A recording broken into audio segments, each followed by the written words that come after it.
Live from the stadium in Dortmund, 10 minutes to kick off on Talksport. It's the Euro 2024 semi-final as the Netherlands take on England, and the Dutch fans all clad in orange in a corner away to our left opposite us, and the England fans all in red and white away to our right. Some areas of the stadium are mixed with orange and white, which is good to see, but those flags for England out in force again. I mention them every game, I'll continue to mention them every game. To the right we've got Oxford United getting ready for a season in the Championship. Crystal Palace have I mentioned, Swindon Town, Aldershot, it says home of the British Army with that one. Bristol City, terrific new away kit they've got by the way, and a Boston United flag in the corner, newly promoted to the National League. Their fixtures announced today. We had an ex-Wealdstone player, a Torquay fan and a Woking fan pouring over them from the Talksport's England commentary team.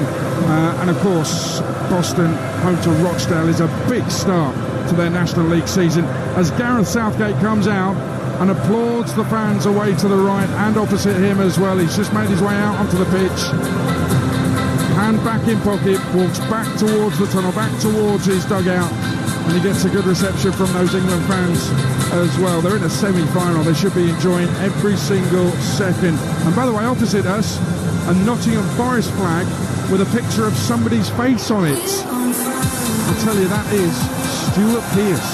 His face is on the Forest flag, the St George Cross flag, opposite us here at the Dortmund Stadium. Westfalen is the venue for one of the best semi-finals I've ever seen. 2006 World Cup, Germany 0, Italy 2. Pirlo setting a crossover for the first in extra time. Del Piero with a beauty to wrap it up.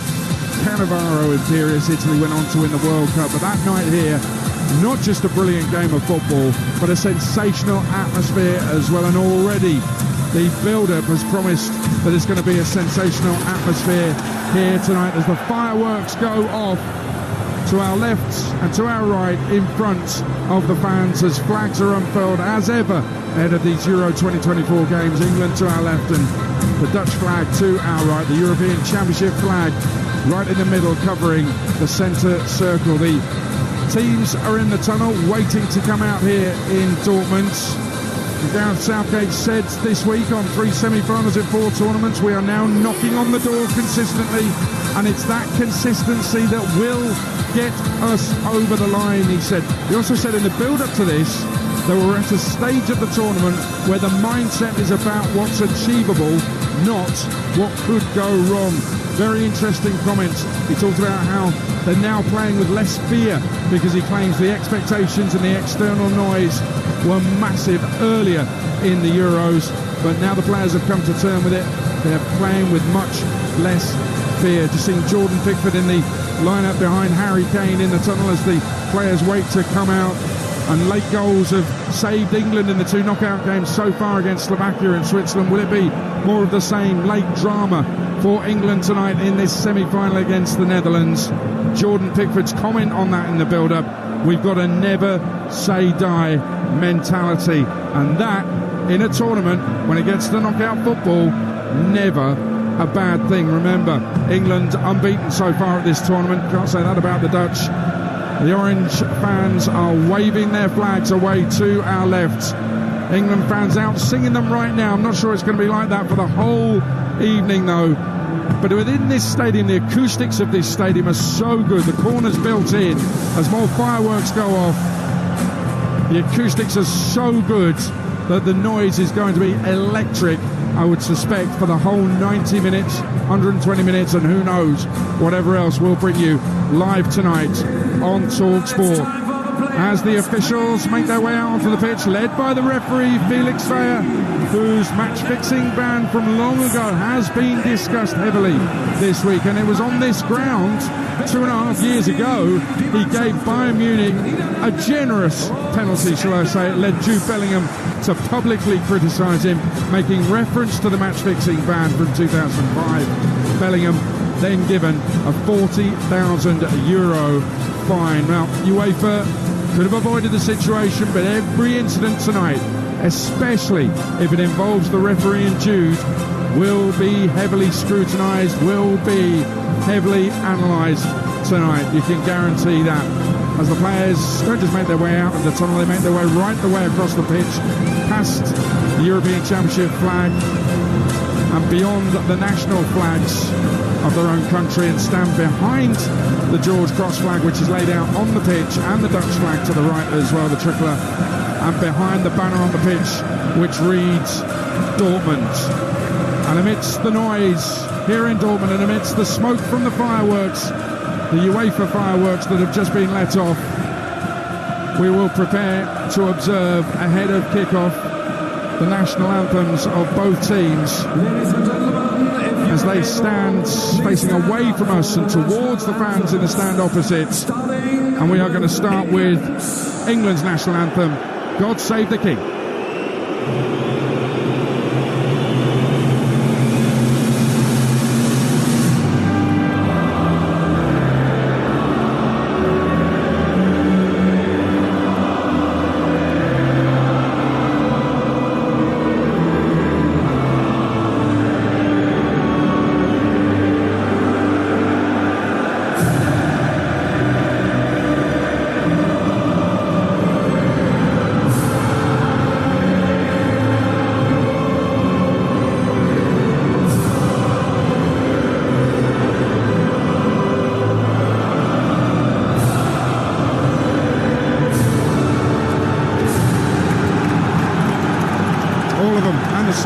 Singing the national anthem, God Save the King. And now the Dutch national anthem, the Wilhelmus, and stand by for something quite special.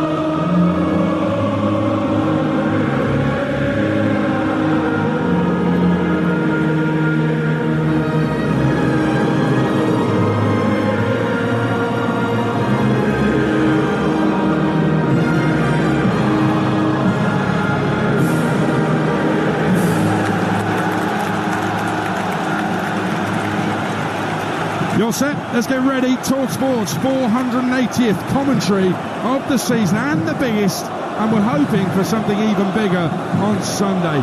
Serial semi-finalist Gareth Southgate needs to fill his players with the right kind of Dutch courage tonight. It's England-Netherlands, winner plays Spain in the final. It's live on Talksport with your commentary team of former England captain Stuart Pearce, alongside Talksport's England commentator Jim Proudfoot. Thank you, Adrian, and a very good evening to you for another one of those nights that we will never forget. That matches of this magnitude are no longer isolated, sporadic occasions. There's nothing to dilute from its billing or potential significance. England in a third semi-final in 6 years. An extraordinary achievement in itself, given the context of the previous half-century. These last 4 nights shape your memory with their heady mix of fading summer sun and nervous angst, making way for floodlit drama and the precarious tipping point between ecstatic celebration or more agonised heartbreak. The final so close, but still the wrong side of the step that's hardest to take. And high emotions never too far away either. And whether the tears are of jubilation, frustration, or those of a cautioned Geordie genius, these semi-final nights stay with you. You'll always remember the events that are about to unfold and where you were tonight. So after Wembley and Florence, Turin and Wembley, Moscow and Wembley yet again, now it's Dortmund's turn to witness England writing their history. And they line up like this: Pickford in goal, Walker, Stones and Gahey, Saka, Rice, Mainu and Trippier, Bellingham and Foden behind Kane. The Netherlands have played in the semi-finals in 2 of the last 4 World Cups, but this is their first visit to the Euro semis in 20 years. They have Verbruggen in goal, Dumfries, De Vrij, Van Dijk and Ake, Schouten and Reinders, Marlen, Simons and Gakpo, with Depay up front. The referee is the German Felix Fein. England white shirts, dark blue shorts, and the Dutch in their customary all orange. It's been a month that's brought the latest of lifelines, occasional brilliance and perfect penalties. Euro 2024 has been a cocktail of the very good and well, let's say less so. But all that matters is what happens from here on in. Tournament history is littered with successes from teams that come to the Boyle Lake. Can England get the first of the 2 wins they need for footballing immortality? We're underway. England kicking from left to right on a thundery Dortmund night, but the rain has now abated. The smoke from the UEFA fireworks still billowing around the ground as John Stones sends the ball forward, and Harry Kane battling in the midfield, just lost out the Reinders, and the first free kick of the evening goes the way of the Netherlands. I'm delighted to say that, as always, the England legend Stuart Pearce is alongside me. Stuart, good evening to you. Evening to you, Jim. What a night's football we've got on. You can feel the nervousness around this ground. It's absolutely packed out. Both sets of fans in good voice, and I think we're in for a treat tonight. I really do. Virgil van Dijk's got the ball out the back. He's controlling it, hitting it right-footed across to his centre-half partner, Stefan de Vrij. De Vrij, who scored a World Cup goal 10 years ago. He hasn't scored too many since, but did net the other day for the Dutch. A flying header against Turkey. Long ball played forward down the Dutch right. Marlon's offside. And it's a free kick which will be taken by England just outside their own penalty area. Quick bit of housekeeping. The shape for England, that is the back 3 again. Kieran Trippier playing at left wing back, of Bukayo Saka with an ultra high position at wing back on the right hand side. Yeah, just a little bit offset there, as you would expect. Saka playing slightly further up than Trippier. No surprise there. And Gareth showing a bit of confidence in Mark Gahey. He's been one of our most consistent performers, I'd say, balling back into the fold. And the Dutch just showing there early, just turning Trippier round, and Marlon just straight offside. Now Walker trying to nudge the ball past Cody Gakpo's been able to do that. Saka with a clever touch back in field for Mainu. Jude Bellingham inside the circle, trying to spray one out towards the far side. Simon's got in the way. Marlon now battling with Declan Rice. Arsenal past and present in direct confrontation. Declan Rice winning that battle, playing forward for Kieran Trippier, who had a higher starting position in that game against the Swiss than anybody else for England. Gahey to Stones, worked across towards Walker. England's ability to be able to switch the ball quickly, particularly out of this near touchline, the right-hand side, could be one of the keys to the game here tonight. Still 0-0 with 2.5 minutes gone on Talksport. Declan Rice has got the ball on the edge of the centre circle. Yeah, I've got to say, watching Manchester City this year, there's been occasion where wingers playing against them, they put Aki out here to deal with the wingers, and he's done particularly well when he has done so. So we just hope tonight Saka's a step too far for him.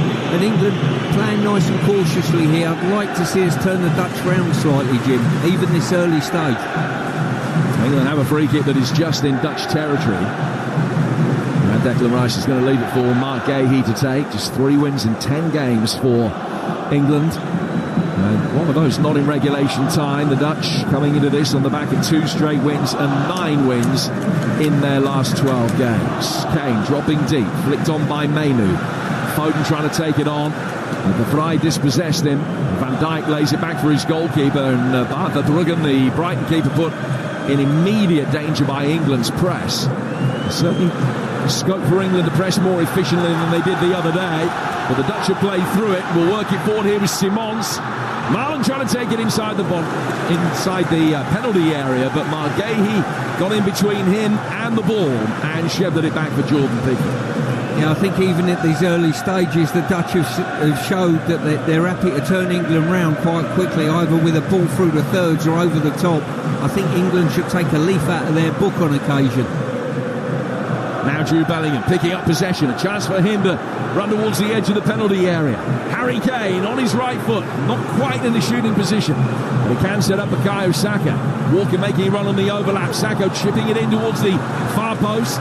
It's headed away and brought down on the left-hand side of the penalty area by Kieran Trippier. He will go back for Declan Rice. The 5th minute here in Dortmund, and it's 0-0. Rice playing it forward towards Phil Foden. Foden waiting for Kieran Trippier to make his run forward, and then when he released the pass, Trippier just too far forward, draws the offside flag. Better from England though, that passage of play, but it is a free kick to the Dutch. 4.5 gone and 0. Certainly was, Jim. Culminated in a good ball into the box, which the Dutch defended well with the Rai at the far post. And it looks to me in these early stages this could be a very, very open game.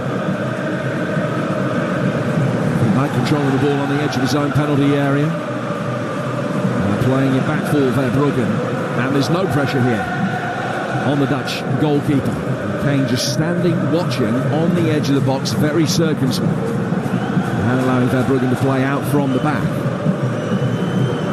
This is something we've seen with Manuel Neuer in the past. The sides don't press him, but as soon as he releases it, then they will go after the next player to receive it. They want Neuer to play out. And maybe it's an England tactic against Verbruggen in a similar light here. Ake plays the ball through the midfield for the Dutch, though, down towards Cody Gakpo, and he's been dispossessed well by Bukayo Saka. Saka able to play it forward into the feet of Harry Kane, who goes down. Referee acknowledges that. It was a foul. He's played the advantage with Saka still in possession. Lays it back for Rice. He will find Stones. Going back on his feet. Walker. Fall for Bellingham. Down towards Kobbie Mainoo, and Ake follows him out. Walker has it again and plays it back through the centre circle towards John Stones. Stones controls it. Gahey now out towards Kieran Trippier, who's inside his own half and tries to chip one on the swivel over the top of De Vrij. Bellingham expecting that, made the run, but the ball's overhit and it goes through for Bart de Bruyne. Just looking at Simons' position there, he's sort of playing just behind Declan Rice, which might cause us a problem there. He's just got into the centre forward position now, and he's in the eye line of Mark Gahey, and he's been drawn forward, and that spacing behind him concerns me slightly at this stage. Xavi Simons, who's had a couple of assists in the competition already, playing ostensibly as a 10, but he's done well to dispossess Rice here, and he'll drive forward and hit it right-footed into the top left-hand corner. Brilliant start for the Netherlands. England backing off, and Simons has punished them emphatically. And in a tournament when England have tended to do things the hard way, they're going to have to do it the hard way again, because once more they concede first. 7 gone, England 0, the Netherlands 1, and already the Three Lions have plenty to do. Well, no sooner as I mentioned the name Simons, he's got on the ball in that position that is a bit of a worry for me. We're a bit loose with our possession there. He got on the ball, and credit to him. He drove and he was stretching as he hit it. It was Rice who ended up going to ground. Simons drove in, and a hell of a strike. Pickford got fingers to it, but certainly not a strong enough hand to keep it out of the net, and this game has opened up. A first competitive international goal for Xavi Simons, brilliantly hit. And the only saving grace really as far as England are concerned is that if you're going to go behind early and give yourself plenty of time to fight back. Long ball played forward from the back by Pickford. Chested down here by Bellingham on the edge of the Dutch penalty area. The Netherlands leading 1-0. Bellingham trying to drive it in right-footed. It's cleared. And for Mark Gahey. Now played forward by Declan Rice to the England left-hand side. England this season have conceded first way more often than they've scored first. They've only lost 2 of the 8 in which they've gone 1-0 down. But they need a response. A little bit of head tennis, an individual game of head tennis there from Jude Bellingham as he picked the ball up, and he's gone down holding his head, and the referee immediately calling the England medical staff over so that he can receive whatever treatment is necessary. It's a bitter blow, a poor start.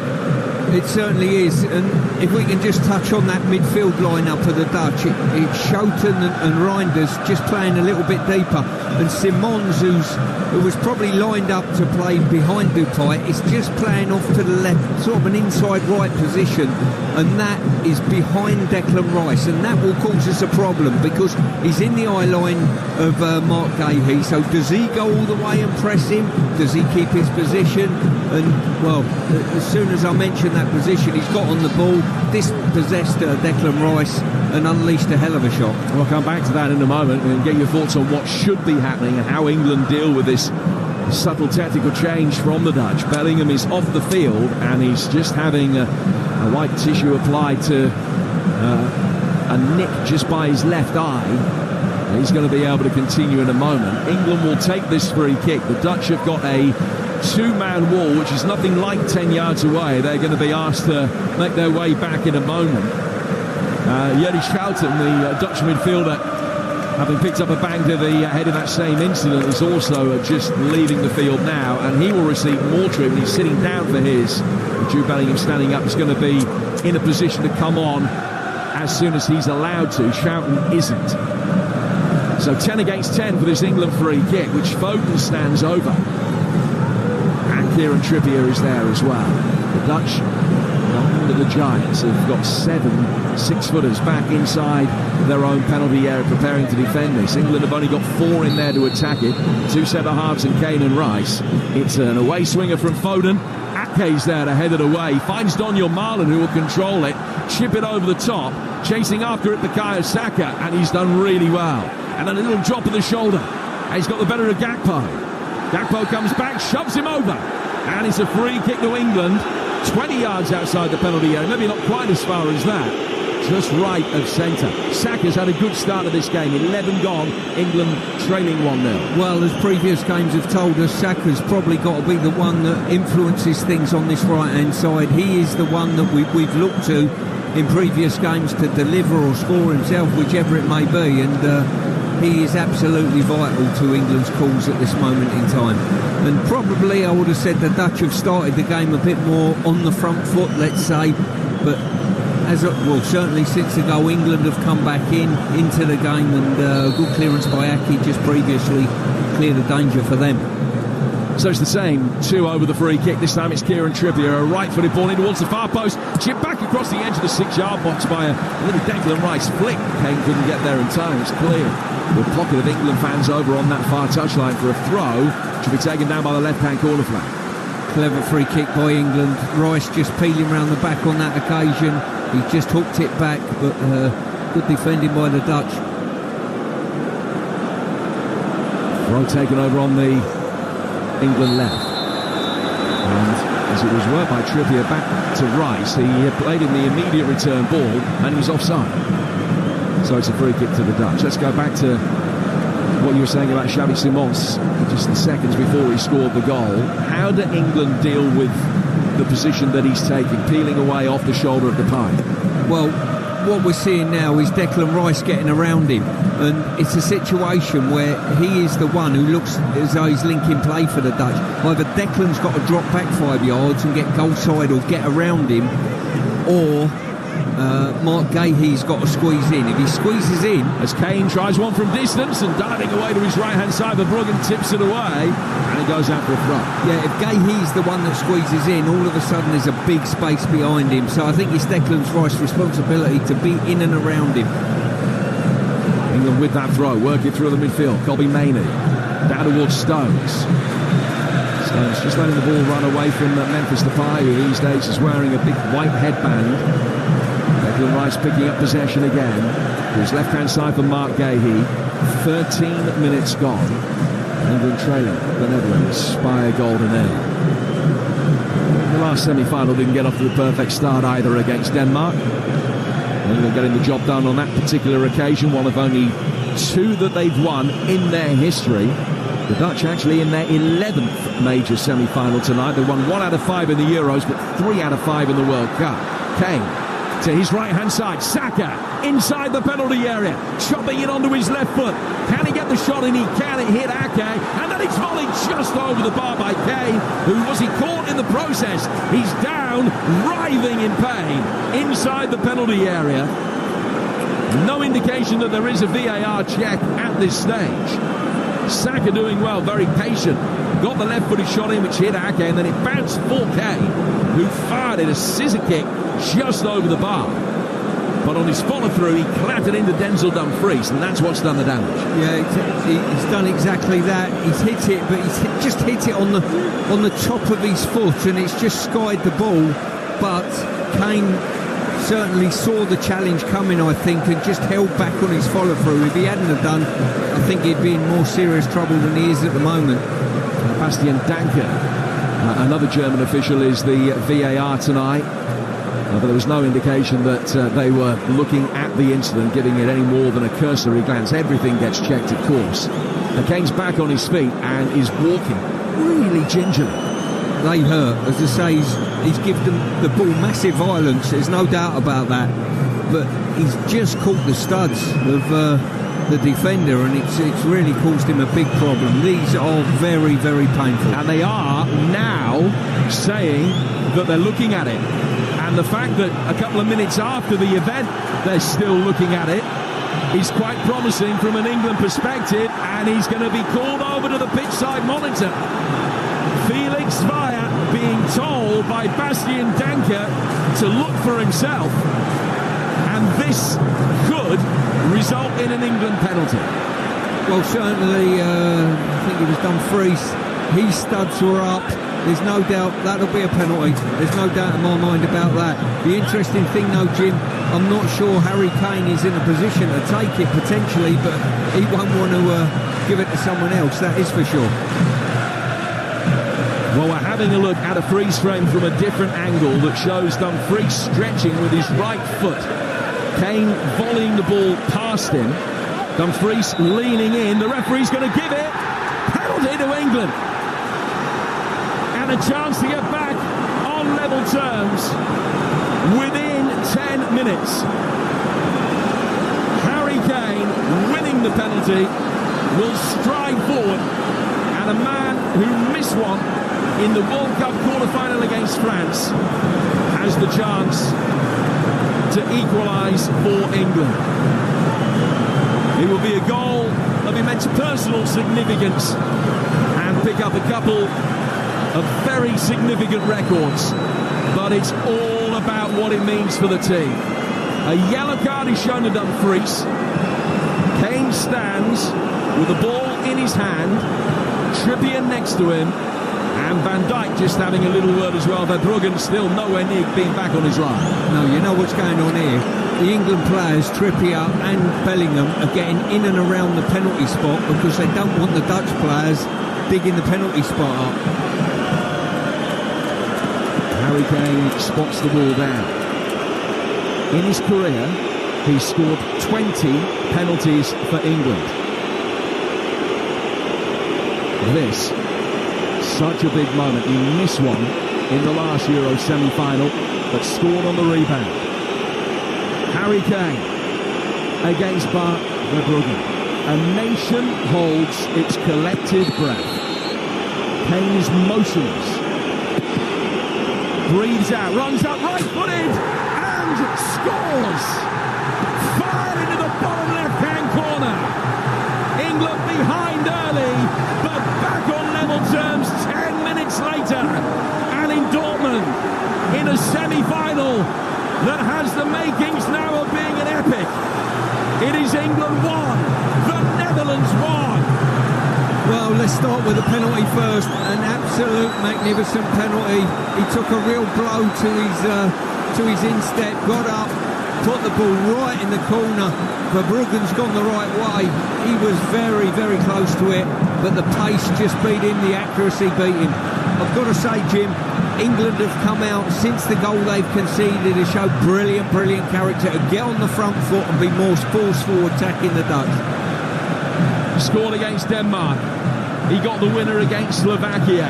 He scores the equalising goal in the semi-finals against the Netherlands with a brilliant penalty.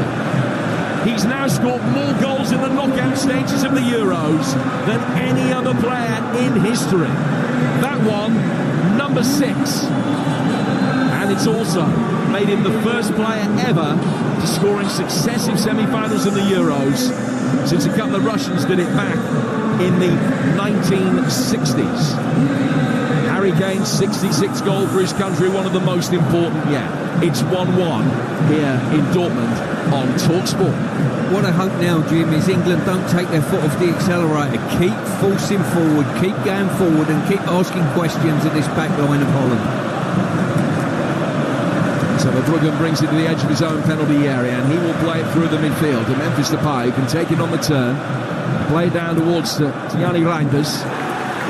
Walker saw that the ball was going to be fired down the touchline for Cody Gakpo, and was able to come out and block it and put it out of play for a throw that Nathan Ake is going to take with 20 minutes in. Just equate this to club football.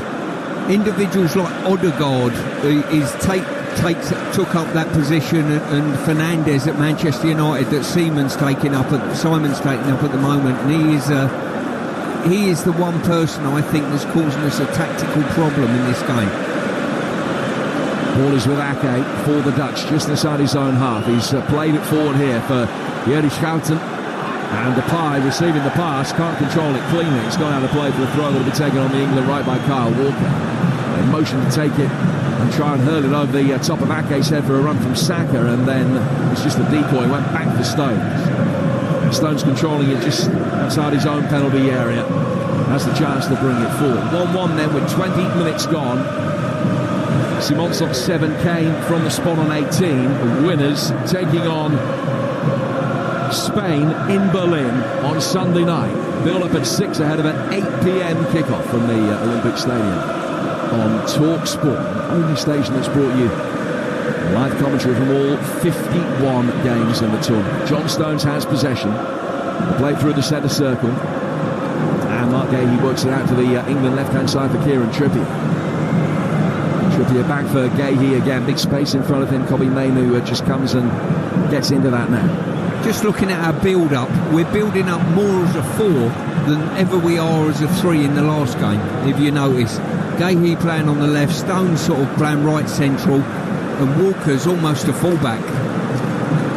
Mainoo chipping the ball forward. It's headed away by Schouten, but not the best header. Harry Kane will drift out towards the left flank and be able to pick it up. High ball in from him. Great crossfield ball for Walker, who controls the right-hand side of the box and just tried to play it back for Mainoo. Maybe needed to ping that in with pace, slightly further towards goal than he did. Ultimately, the ball goes out of play for a throw that will be taken on the Dutch left, just shy of the midway stage of the first half. Of all the European nations that England have faced 20 times or more, they've got their worst win percentage against the Dutch. Just one win in the last 9 internationals between these two. And Jesse Lingard got the winner for the Three Lions in one of the relatively early games of Gareth Southgate's reign in Amsterdam back in 2018. Depay working it forward, Trippier knocking it away. Picked up in the midfield by Jude Bellingham, finding space. Little pirouette, full 360. Now Phil Foden's got it. Comes back for Kane. Kane deeper towards Kyle Walker. On halfway and down for Foden. Mainoo taking it on the turn. Kane ahead of him, wants it in defeat. Slipped it in for Phil Foden. Foden trying to get goal side, wriggling his way through. And it's cleared off the line. That, a moment of mastery, but no end product. Foden inches, if that, away from giving England the lead. Yeah, Mainoo done brilliantly there. Foden done brilliantly. They sort of run the ball through the back line, got out the other side. Foden got it almost stuck between his legs and couldn't get it out quick enough. And by the time he did, there was a recovery of a defender. Now Saka, great run forward here from Kieran Trippier. Takes it down on the turn, plays it inside the penalty area. From the spot, it's cleared by De Vrij. Foden winning it back, recycling it. Rice working it out to the right. England playing with a zip that we've seldom seen in this tournament. Sparked, I think, by the concession of the early goal. They've played well since. Walker's offside here. And it's going to be a free kick which will be taken by the Dutch. Jim, I've got to say, the Netherlands, you can play through them. You know, I've bemoaned the Dutch being able to play through us on occasion, certainly earlier in the game. But there is a situation here where we're finding it very easy to play through them and open up the back lines. Stu, I'm sorry, I say that he was offside. He wasn't. There were 2 balls on the pitch, one thrown in by the Dutch fans just as it came down towards Walker. And so the referee stopped the game for that reason, restarted with a drop ball. But the brief hiatus, of course, allowed the Dutch to regain their defensive shape. That's something that is becoming increasingly prevalent in this tournament. The supporters doing that. Here's Declan Rice. Long crossfield ball. Sent spinning out towards the right-hand side for Walker. Walker having his best game of the tournament so far. Foden to Mainoo. Back for Phil Foden again. Foden taking it on his left foot, then checking back away from Cody Gakpo, getting it onto his right. Foden making the run through the middle. Walker tried to find him, couldn't do so. Wins it back with a header that finds Stones. Stones to Declan Rice in the centre circle. On towards Kobbie Mainoo. It's 1-1 here on Talksport. With Simons giving the Dutch the lead and Harry Kane equalising from the spot. Saka played towards the edge of the penalty area. Kane trying to take the ball on the turn, couldn't do so. Simons has worked it back to his goalkeeper. Verbruggen will clear towards halfway. Rice should get there first, he does, but just deflects a header out towards the far touchline, and Kane comes back to meet it. He then goes to the ground looking for a foul. The referee thought that he was looking for a foul and didn't give him one, but Foden has won it back temporarily, and was he then pulled back by Dumfries? Referee says no, but the significance of that decision is that if he gives a free kick against Dumfries there, he's really got to send him off, because it would be a bookable offence if he judged that to be a foul. Yeah, I've only seen it the once, Jim, but for me there wasn't enough in that. I think the two players come together.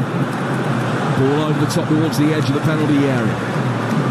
The Dutch winning the seconds, and Rangers works it out to the right hand side. Xavi Simons, cross that hits Rice, ricochets back out for Rangers.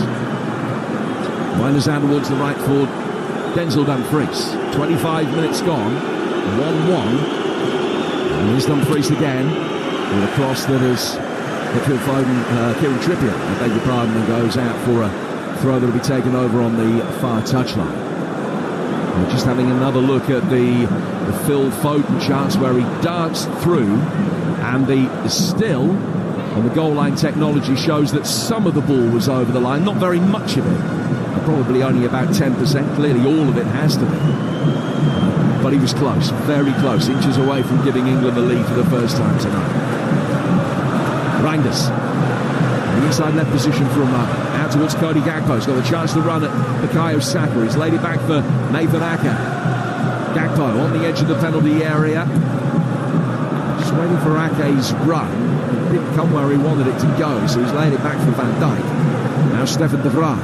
De Vrij out towards enigmatic Simons, the man that Stuart detailed very early on was causing England problems with his movement, and within moments he scored. Van Dijk has it again, down towards Ake. Ake's 20 yards outside the box. Back behind square for Van Dijk.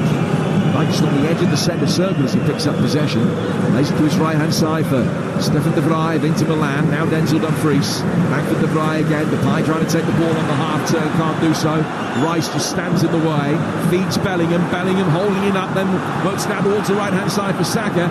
And England have the chance for a counter-attack here with the Dutch backing off. Saka's got Ake right in front of him. But he can work it in towards Kobbie Mainoo. Mainoo to Walker, then back for Mainoo again. Foden taking the ball on the half-turn, flicking it off to his left-hand side, and Bellingham just couldn't get it under control. It's gone through to Verbruggen. I tell you who's having brilliant impact in this game, Phil Foden. You know, it's unfortunate not to score. He's linking with all the players, Saka, Mainoo. He's looking very, very sharp tonight. I think by his own admission, he would feel that he was due an excellent game in this tournament.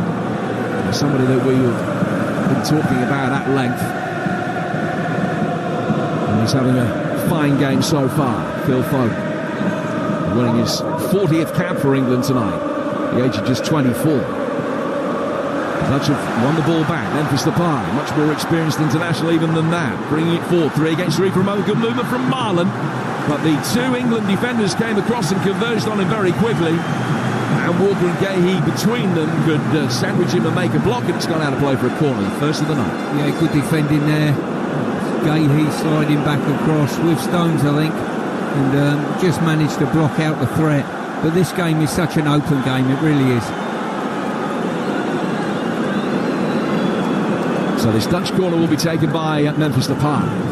And this is an area where the Dutch will always feel that with their height, they can really cause problems. We've seen that throughout the course of this tournament so far, their ability to make first contact on attacking set pieces. Stefan de Vrij, one of the principal protagonists, stands third in a line of 4 orange shirts from the edge of the area, waiting to attack this, and it's headed towards goal, and it's hit the top of the bar from Denzel Dumfries' header. really good delivery. Had that been creeping under, Pickford might just about have had it covered. Actually, he might not, having seen the replay, but it's hit the top of the bar and bounced over, and it stays 1-1. I've got to say, that was a magnificent leap and a magnificent header. He was craning, he was coming away from goal, he's generated the power. The only thing he didn't do was get it 6 inches lower, thank goodness. Mainu. Play forward by Mainu towards Foden. Threatening skies overhead again, and we've seen over the course of this tournament that in Dortmund, as soon as the black clouds roll in, then the torrential rain can soon follow. Dry at the moment though, there's still plenty of watery sunshine away to our right. Walker into the feet of Kobbie Mainoo. Played exactly half an hour. It's raced by. 1-1 the score. Stones to his left-hand side for Mark Gahey. Gahey works about for Jordan Pickford, who will take a touch and bring it outside the penalty area for Stones again. Stones bringing it on some 15 yards, 20 yards. Still able to go. Venturing forward. Works it intelligently out towards Trippier. Trippier to Foden. And then back again. Foden's the one, Jim, that they've got to keep feeding. Him, Mainoo, Saka, they've all started this game on absolute top quality form. Keep feeding the players that are on form. Kane gets it again. Kane right-footed almost. Got it through towards Bellingham, and then Foden was lurking with intent. Cleared by the Dutch once more. Recycled by Walker. Finding Saka, gets to the byline, stands it up for the far post, but it's too deep. Trippier will try and make something of that and has done well. He's got there ahead of Donyell Malen. Trippier going forward, pushing Malen back. That's an area that England are having a bit of joy at the moment. Declan Rice chipping it down towards the near touchline, the England right-hand side, where Saka's controlling. Into the feet of Phil Foden on his left foot. Oh, he's hit the outside of the post. And both sides have now hit the woodwork in the space of 3 minutes. But Foden is properly up for this. I'll tell you what, this kid is on form. This is what we've been expecting from Phil Foden, and he's delivered it on the best stage possible. Really is a great effort from him.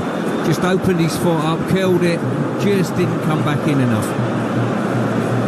That's the second time that he's hit the post in this tournament. 13 minutes to go to half-time here on Talksport. And Virgil van Dijk will take the free kick and go to his right-hand side for Jordan Pickford. Verbruggen clearing his lines. And now Van Dijk whacking it forward. High ball over the top, which is brought down by Mark Gahey. Gahey to Kieran Trippier, and it goes back for Gahey again. Now down towards John Stones. Stones forward towards the feet of Phil Foden. Foden dropping deep. You liking what you're seeing, Stuart? Unbelievable. If I'm in a white shirt tonight playing for England, I just keep giving Phil Foden the ball. He's been absolutely magnificent. Mainoo as well is playing with supreme confidence, and I think the England team have just grown in confidence as this game's gone on. And Foden's done well again. He was fouled there by Reinders. The ball fell at the feet of Kobbie Mainoo. Tries a little reverse through towards Harry Kane. It doesn't come off and will go through to the Dutch goalkeeper there, Brugge. Well, it's high time that we caught up with our England correspondent Faye Carruthers, who is down pitch side behind the goal that Jordan Pickford is defending in this first half. Faye, what have you made of it so far? Oh, it's been spectacular to watch so far, and actually that Phil Foden shot a moment ago, I was right behind that, and it was so close, going for the top corner. He's been brilliant, on fire, as the fans are singing. Well, you're not missing anything, because Memphis Depay has gone down hurt on the edge of the centre circle. And so Gareth Southgate has called the England players over towards him. Walker and Pickford haven't come. And Kieran Trippier stayed over on the far touchline. Everybody else coming over, and Gareth's just got his hand on the shoulder of Declan Rice at the moment. But he'll be delighted with what he's seen, because in the biggest game that England have played in this tournament, they've played their best football of the tournament by some distance. They've been absolutely super. Since the goal's gone in for Netherlands, they've come out, they've got the bit between their teeth, and they've gone after the Dutch. And to be honest with you, there have been some brilliant performances within the England ranks. I'll tell you what they've done extremely well as well. We get tied up with formations, 3 at the back, 4 at the back. England basically are building up with a 4 and then dropping back into a 3/5 when they're defending. And it's getting an extra man in advanced areas. We're getting Walker up the pitch a bit further, Trippier up the pitch, and we're overloading those midfield areas where Foden's getting on the ball with Maynard. Well, the Dutch are having to make a change here. And Memphis Depay isn't in a position that he can continue. Joey Veerman is the player that replaces him, and that's not a like-for-like swap. Often they will make a change and bring Beckhorst up front, and often take Bergwijn off, and the player will drop back in at 10. And so what they've done now is put Marlon up front, and Veerman has come on in the heart of the midfield. Veerman was the player that you remember went off. He was hooked off by Ronald Koeman and sat on the bench in tears after being withdrawn at about this stage of the game for tactical reasons against Austria. He's got a chance for a little bit of personal catharticism tonight. Stones bring the ball towards the edge of the centre circle, will just take it into the Dutch half for a moment, and I think the Dutch possibly have made a tactical change with this. They have. They're playing lopsided. They've almost said, well, the English aren't a threat down the left-hand side, so we're going to play overloaded, put an extra midfield player on, because they know they're having big problems with Mainu and Foden and Saka on this side of the pitch. And that was when Austria were able to dominate the Dutch. It happened in the midfield in the same kind of way that it's happening here, slightly more centrally in that game. So England will bring the ball forward again. 9 to go to half-time. It's 1-1 here on Talksport. Jude Bellingham towards the edge of the penalty area. And Bellingham just shuffling the ball from his right foot to his left, and then trying to work it briskly out towards Trippier, but slightly behind him. And he goes out for a throw. Bellingham back on his old stomping ground where he had so much success, claiming that he should have had a free kick there. Nothing was given. It's a throw to the Dutch in their right-back position. Nothing in that. Good decision by the referee. And this overload now with the Dutch playing just lopsided to the left. England have got to make sure they exploit the left-hand side as well as the right. Now the Dutch will be able to bring it forward, and all the England defenders got drawn into a central position. Gakpo trying to make the most of that. Did his best to work it to his left for the run of either Veerman or Simons. Couldn't find either of them. England are going to be able to bring it away. But when the Dutch can turn over possession and they break forward quickly, there are always problems for England, or potential problems. England with the majority of possession up to this point. We've played 37 minutes. England have had 3 shots on target so far, and that's more than in any other half of football that they played in the Euros. And we'll bring the ball forward with Bellingham, laid back for John Stones. Stones to his right-hand side for Kyle Walker. Walker forward for Kobbie Mainoo. Mainoo, good ball between the lines there for Phil Foden on the corner of the penalty area. Foden will turn, get it onto his left foot, lay it back for Mainoo again. Foden to Rice, and towards Kieran Trippier. 7 to go to half-time at 1-1, in a game in which England fell behind early, but equalised from the penalty spot more than 10 minutes later with the award of a penalty that I know is going to polarise opinion. I've had word from England fans on my phone saying that they just didn't believe it was a penalty. I think it was. I think that Adrian probably thinks it was as well, but it's a major talking point. You can understand some of the frustration in the eyes of the Dutch supporters for what was given as a foul by Dumfries on Kane. Stones, lovely crossfield ball, goes out towards the England left-hand side. Phil Foden able to bring it forward. Foden towards the edge of the penalty area, slipping it back towards Kobbie Mainoo. Walker's made a good run inside the box, chests it down. In doing so, it forced him back out to the right-hand side of the penalty area. Ball comes to a standstill. He rolls it into the feet of Mainoo. Clever backheel flick from him onto Foden's left foot, and another shot on target. But Verbruggen had plenty of time to see it, dived down to his right-hand side and made a relatively comfortable save. I'll tell you what, there's two young men in England shirts out there in Foden and Mainu that are just enjoying their football tonight. They're playing with no nerves, they're getting on the ball, they're dictating the game. The Dutch midfield are all over the place, to be quite honest with you. They don't know how to deal with them.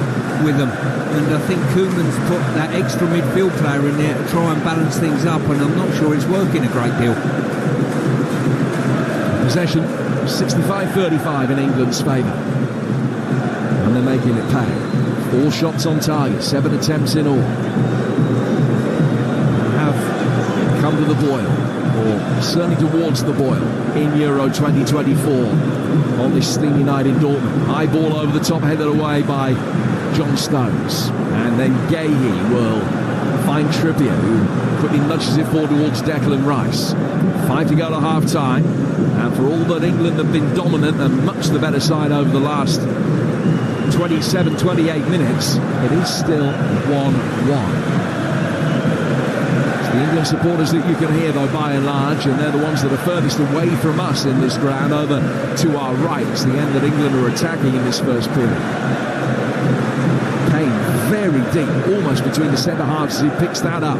Pings one out towards the left for Kieran Trippier's run.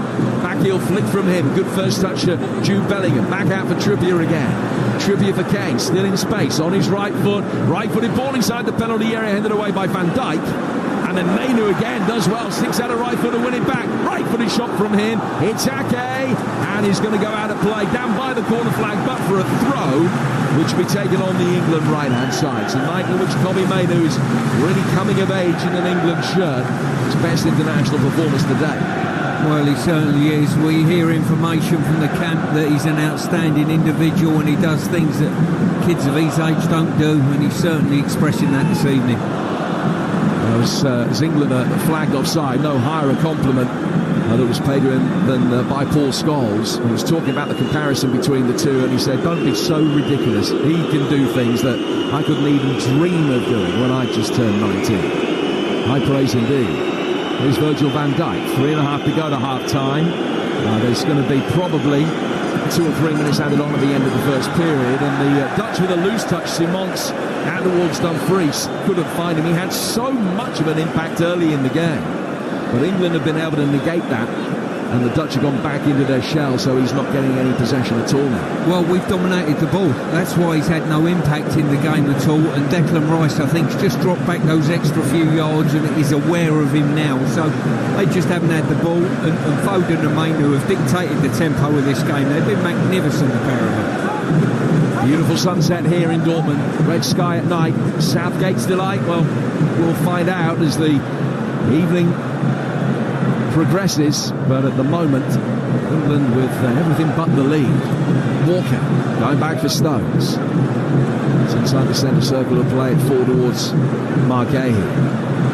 Stones has scored it again, continuing this run that he shares with Jordan Pickford of starts at major tournaments. This is 25th in a row.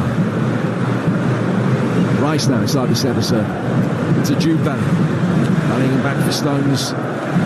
Kobbie Mainu just for a moment made an advanced third-man run in behind Vermont, who hadn't picked him up, but the long ball over the top wasn't forthcoming. England have retained possession though, working it from Foden back for Stones to Declan Rice. Rice to his left-hand side for Mark Gahey, to Rice again. England looking for a progressive ball, yet to find one in this particular passage of play. They've got options to the left. Jude Bellingham wanting the ball in defeat. Rice has neglected a play in that pass. Bellingham will now make a run out towards the left-hand side. The Fry's gone with him and has won the ball back. Bellingham then quickly picks his pocket and gets it back. Works it inside the penalty area with a slightly scuffed effort, which almost fell Kane's way. And the Dutch back line get it away again. 90 seconds left in the first half. Declan Rice in possession. It's found Kyle Walker. Over to John Stones. Don't forget that following us, you have your say to England potentially making the first ever final on foreign soil on the Sports Bar. Taking your calls here on Talksport. We'll have all the reaction from here as well with our England correspondent Faker, others speaking to Gareth Southgate and the men that matter. Bellingham towards the edge of the penalty area, flicking it out to his left. Trippier. Rice wants it, made a good run forward. Stepping up from the defensive line, Schouten was able to knock it away. There's a comeback for Walker. Walker playing it past Vermont. And to the left for Bellingham. Bellingham faced up by Reinders. Trying to get towards the byline, realised that was actually a little cul-de-sac, so he's come back out again. Rice back for Walker, flicked into space for Harry Kane, who's made his way forward now out to the England right-hand side. He's much more influential tonight, Kane, than he's been so far in this tournament. Saka bringing it forward. He's 10 yards outside the penalty areas. He gets it onto his left foot. Can he get a shot in? He can't as yet. Reinders has seen to that, but he can play in Bellingham to Trippier. First time ball in, and if he cleared Verbruggen, Foden would have had a header into an empty net. But he couldn't clear him, and it remains 1-1 in the closing moments of the first half. Jim, the English players have shaken to the core this Netherlands side, I think. The only thing we haven't done is get our nose in front, and that's my only concern. We've got such an ascendancy in this game, but we've not got our nose in front. Well, there is a feeling that the Dutch will surely be better in the second half. We're in 3 minutes of added time. Vermont to Schouten, Reinders, Harry Kane and every other England player back behind the ball as the Dutch bring it forward. They haven't had too much possession in England territory so far. Ake laying it back, and Simons in his yellow boots comes back with Kobbie Mainoo, lays it back for Virgil van Dijk. Van Dijk goes to his right for De Vrij. And England now will push forward and keep a higher defensive line as the Dutch work it back towards halfway. Van Dijk still got it. Kane keeping a weather eye on him, and he's standing at 5 or 6 yards, but not engaging any further upfield than that. So the Dutch are able to relatively easily play it down to the left-hand side of the midfield for Vermont. Back from him to Van Dijk. Van Dijk into the feet of the blonde head, Jiri Schouten. 15 yards outside the penalty area, the Dutch will work it through towards De Vrij. They just try to keep possession here and get themselves through towards half-time. Now they'll work it forward a little bit more effectively. Simons down for Nathan Ake. Midway through the 3 additional minutes at the end of the first half here on Talksport at 1-1. Jim Bradford and Stuart Pearce talking through the action here in Dortmund tonight. Reinders. Bellingham trying to cut out the pass, which we want to see. They wanted to work towards Marlon. Has gone to Marlon now via De Vrij out towards Denzel Dumfries on the right-hand touchline. Declan Rice has also won international caps for another nation. Had a few for Aruba at the beginning of his career. Dumfries has got it again. Chance for him to run a Kieran Trippier, and Trippier just wouldn't let him past. Loose ball ricocheting further upfield, but picked up quickly by Vermont.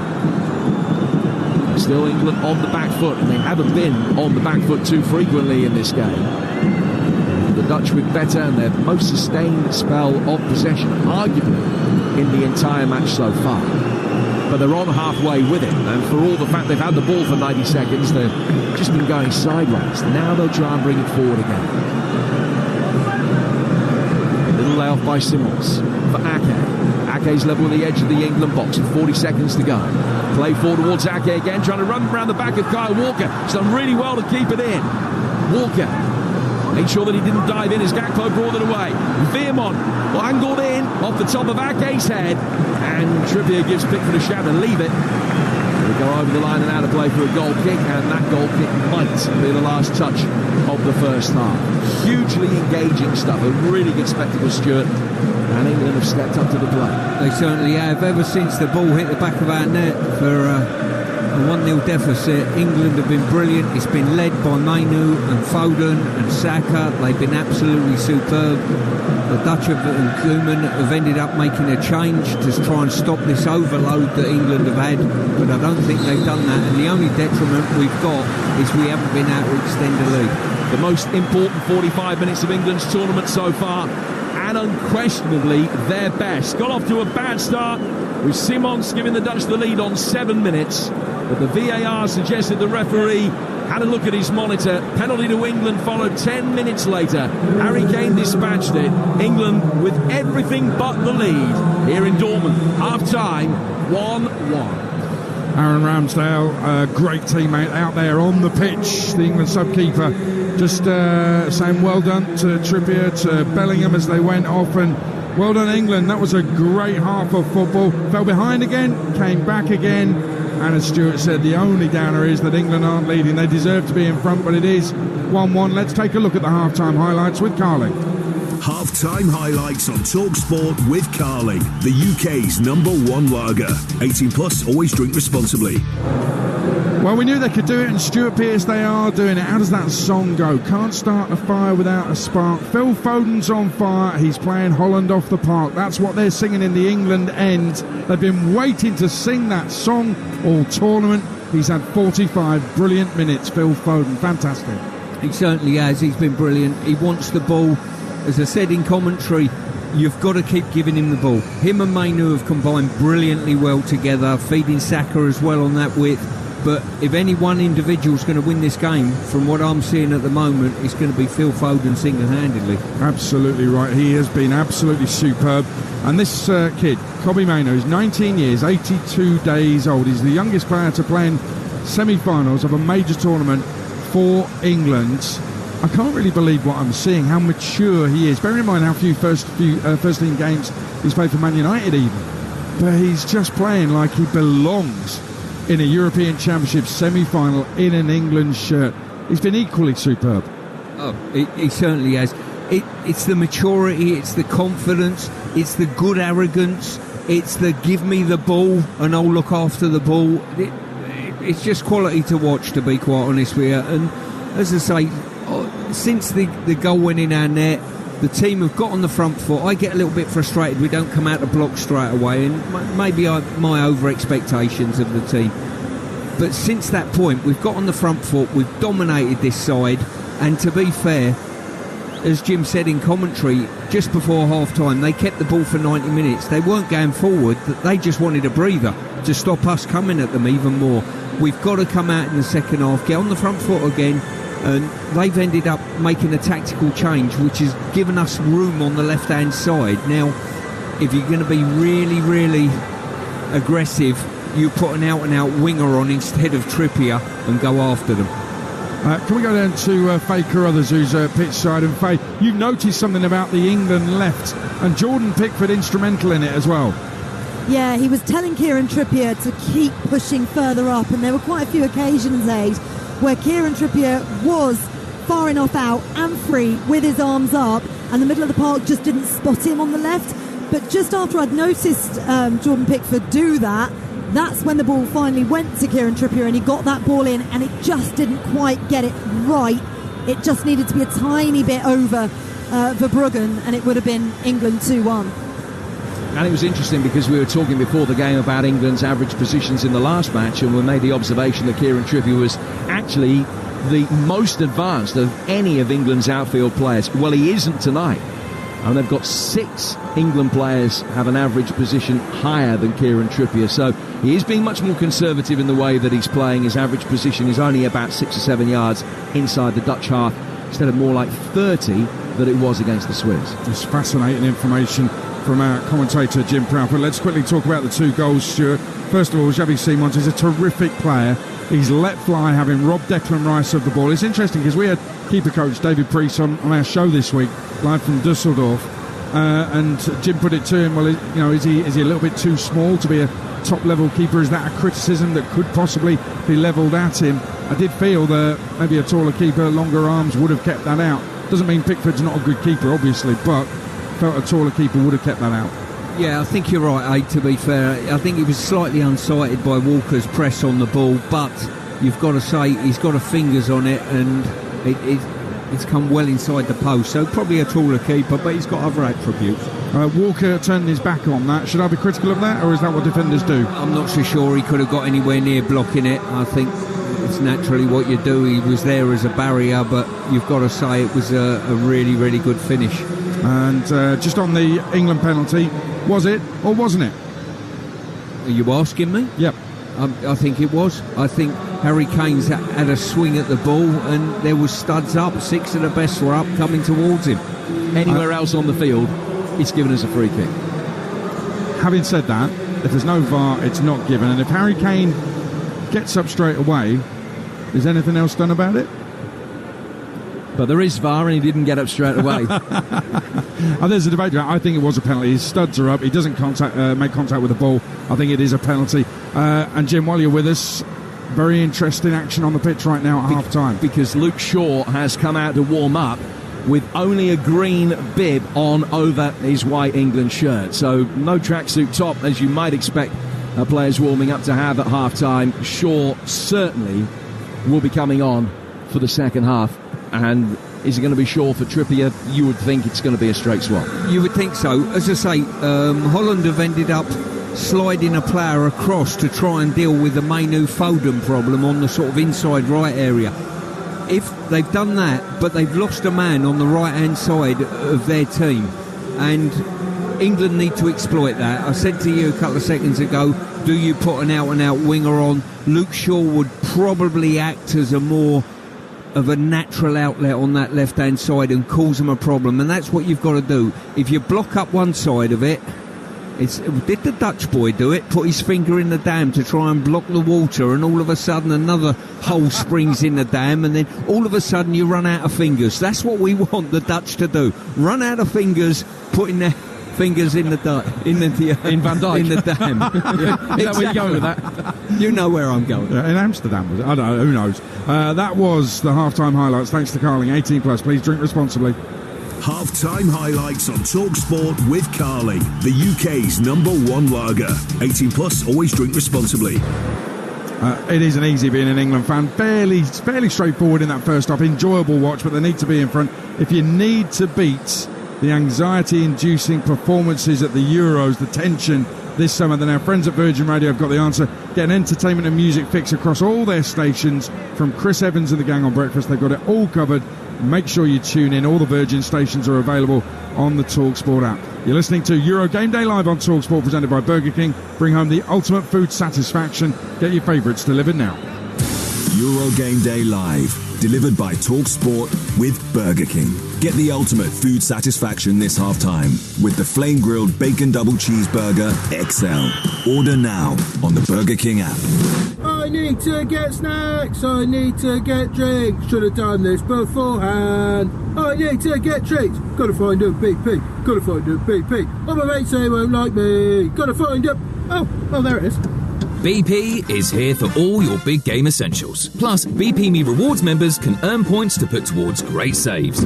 Adam in the car 1, hungry mates, nil. BP, here for all of life's journeys. BP Me Rewards card or app required. For full T's and C's, visit bpmerewards.co.uk. Here we are then, Jeff. Just minutes to go until the whistle. Will they make it? Tense is an understatement, Jeff. There's so much riding on it. The question is, will they be able to find that extra gear when they need it most? And here we go. Oh, yes, they've made it. That's why you drive a properly maintained vehicle. Love to see that. It's starting, come on. Make sure your journey to the match is a smooth one. Book a free vehicle safety check today at quickfit.com or your local centre. QuickFit, drive away happy every time. When Andre sold his car on finance with Motorway, he got more money. Ooh! He then put that extra money into tickets to follow his team around the country. Come on, lads! Selling on Motorway was completely stress-free, which is more than I can say about being a supporter of... Sell your car the more money way, where 84% of sellers sold for more. Motorway. Validated against 2 independent sources. Visit motorway.co.uk/claim. Strength comes from confidence, both on and off the pitch.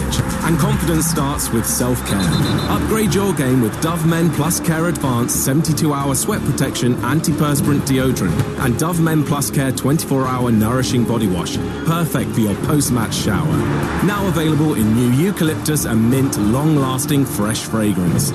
Let confidence last with Dove Men Plus Care. Proud partners of UEFA Euro 2024 Germany.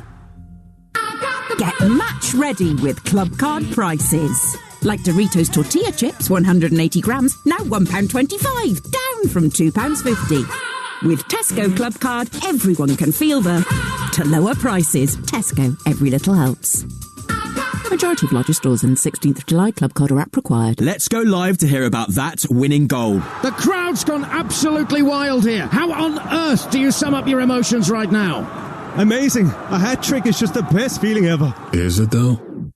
Is kicking a ball into the back of the net really better than food fulfillment from Burger King? That warm, fuzzy feeling of total food satisfaction, like finishing the last bite of a Gourmet King's Barbecue Steakhouse Angus. No.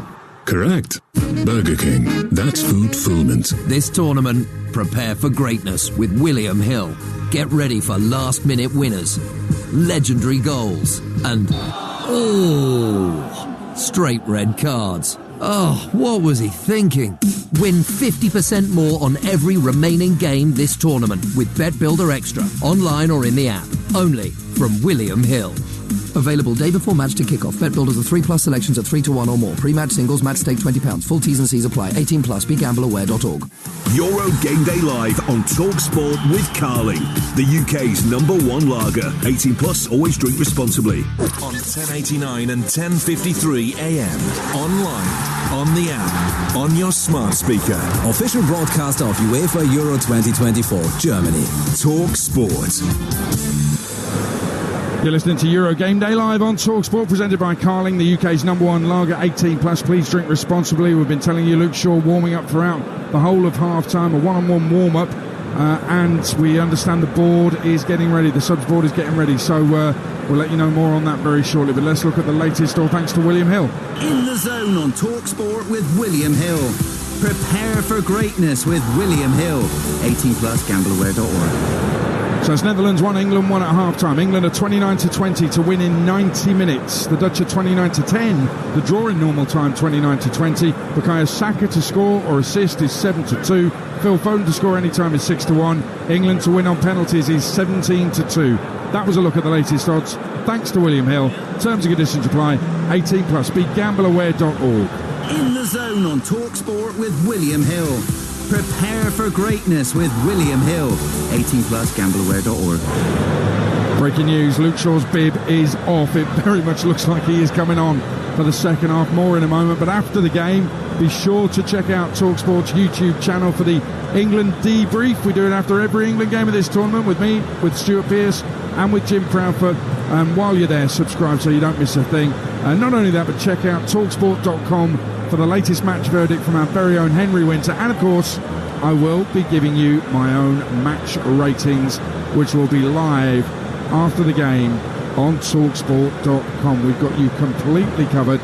Tomorrow morning, Alan Brazil and Gabby Agbonlahor return from London, and Everton and former England defender Ashley Young will be on the show giving his view on this semi-final as well.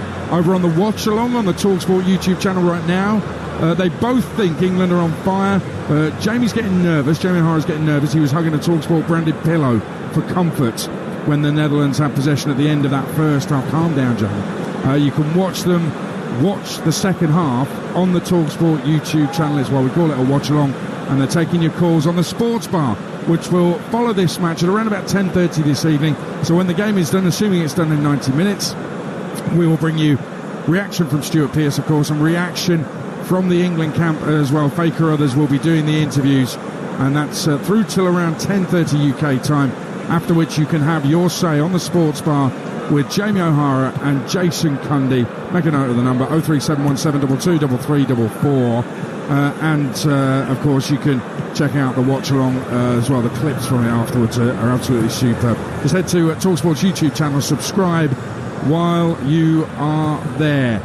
It is Netherlands 1, England 1. The stats from the first half are extraordinary. England 66% of the possession. They had more than double the amount of attempts at goal that the Netherlands did, and more on target obviously as well. And in an attacking sense, Stuart Pearce, this is what we've been waiting for from England, isn't it? We needed them to attack, and maybe they're peaking at the right time, who knows? Yeah, and listen, I think the goal against us has contributed as well. It's changed their mindset. They've got on the front foot, and from then you could see the confidence growing in our football.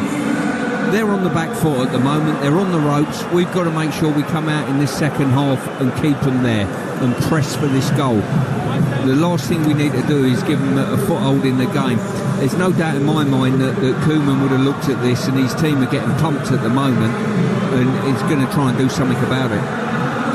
Well, let me tell you that Harry Kane in the press conference yesterday says that he doesn't mind extra time. Well, I'd rather we didn't have it tonight, please. Let's win it in 90. We're getting ready for the second half, live on Talksport from Dortmund. It's Netherlands 1, England 1. Here's the former England captain, Stuart Pearce, alongside Talksport's England commentator, Jim Proudfoot. England have made a change, but so too have the Dutch. Shaw on for Kieran Trippier. He got 45 minutes against the Swiss, and he's going to get at least 45 minutes here, Luke Shaw. The Dutch have brought Wout Weghorst on for Donjan Malen. Weghorst, the Burnley striker, all 6'6" of him. 3 of his 4 goals at major tournaments have been as a substitute. And Weghorst is on. So they'll be serving it inside the penalty area where they can. We're back underway. The Dutch in all orange, England white shirts and dark blue shorts. And England are kicking from right to left towards what is normally the yellow wall here, the orange wall here at Dortmund tonight. Verbruggen playing it out of the penalty area for the bearded De Vrij. De Vrij getting it forward towards halfway. And it's Simons that came to meet it. And a first touch for Luke Shaw, followed by a second, laying it back for John Stones. I think one area where the Dutch have got to improve, Stuart, in the second half is their ability without the ball in midfield. As Weghorst has just given a little welcome to John Stones, and a size of the indication of the physical battle that is going to be to come. He's just put him on the deck, slightly late off the ball. A little bit of a cheap shot from Weghorst. It will be a free kick which will be taken by him. Yeah, as you say, they've not been particularly good at dealing with the ball. They've been on the back foot, they've had to defend a lot and had long spells without the ball. I think England bringing Shaw on, hopefully he'll give us a little bit of punch on this left-hand side. It's light on bodies here, both in England players and Dutch players on the left. But we've got to make sure Bellingham and Shaw have impact here, akin to Mainu and Foden on the other side. Mainu plays the ball forward, it's hit Vermont. And goes out for a throw that will be taken on the England right-hand side. England lining up Pickford in goal, Walker, Stones and Gahey, Saka, Mainu, Rice and now Shaw, Bellingham and Foden, and goal scorer Harry Kane. And the Dutch got Verbruggen in goal, Dumfries, De Vrij, Van Dijk and Ake. 3 in midfield of Schouten, Vermont and Reinders. Weghorst going through the middle. Gakpo out towards the left and Simons out towards the right, but playing slightly lopsided because Simons doesn't hold his width like Gakpo does. Ball is worked down the England left-hand side. Bellingham and De Vrij has won that battle. He's got his body in the way, and there's an appreciative arm round the shoulders from Bellingham towards De Vrij. A little contact between the pair of them in running, but they're perfectly legitimate. Bellingham acknowledged that's a goal kick that will be taken by the Dutch and actually by Virgil van Dijk on the edge of his 6-yard box. 2.5 minutes into the second half here on Talksport. England making it through to successive semis in the Euros for the first time ever. And they win a semi-final of a major tournament for the 3rd time in their history and the 2nd in the space of 3 years. The early omens are promising. England the better side.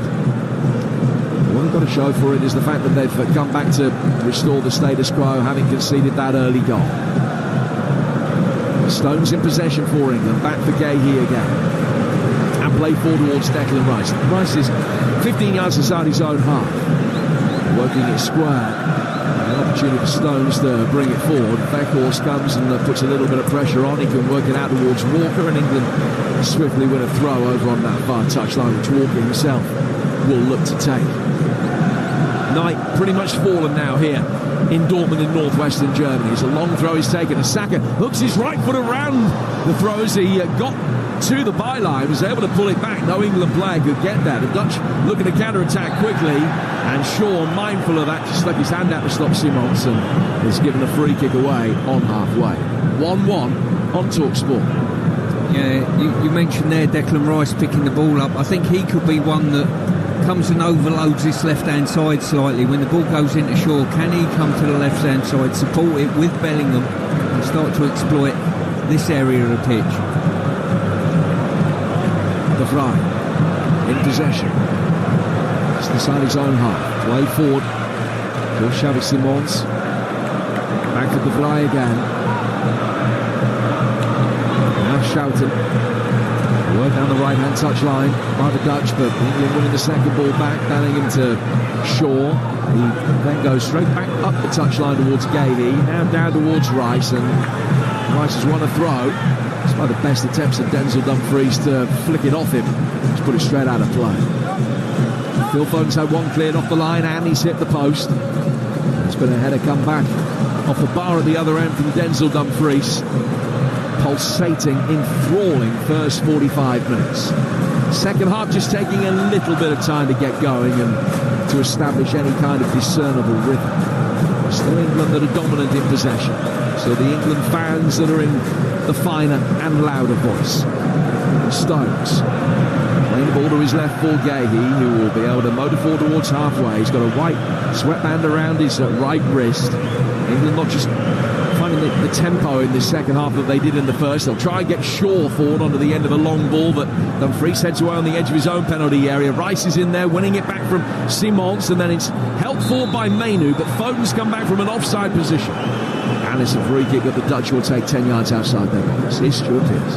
Yeah, we've got to make sure we keep the build-up at the back nice and quick and sharp. His Weghorst up front now. He's not a dynamic athlete. Once you play it past him, I think he's done. He's out of the game. So we've got to make sure we feed that ball into midfield, get turned, and start exposing their midfield. There's a watch-along going on right now on the YouTube channel, Talksport YouTube channel. Please subscribe to that. Jason Cunley and Jamie O'Hara kicking every ball.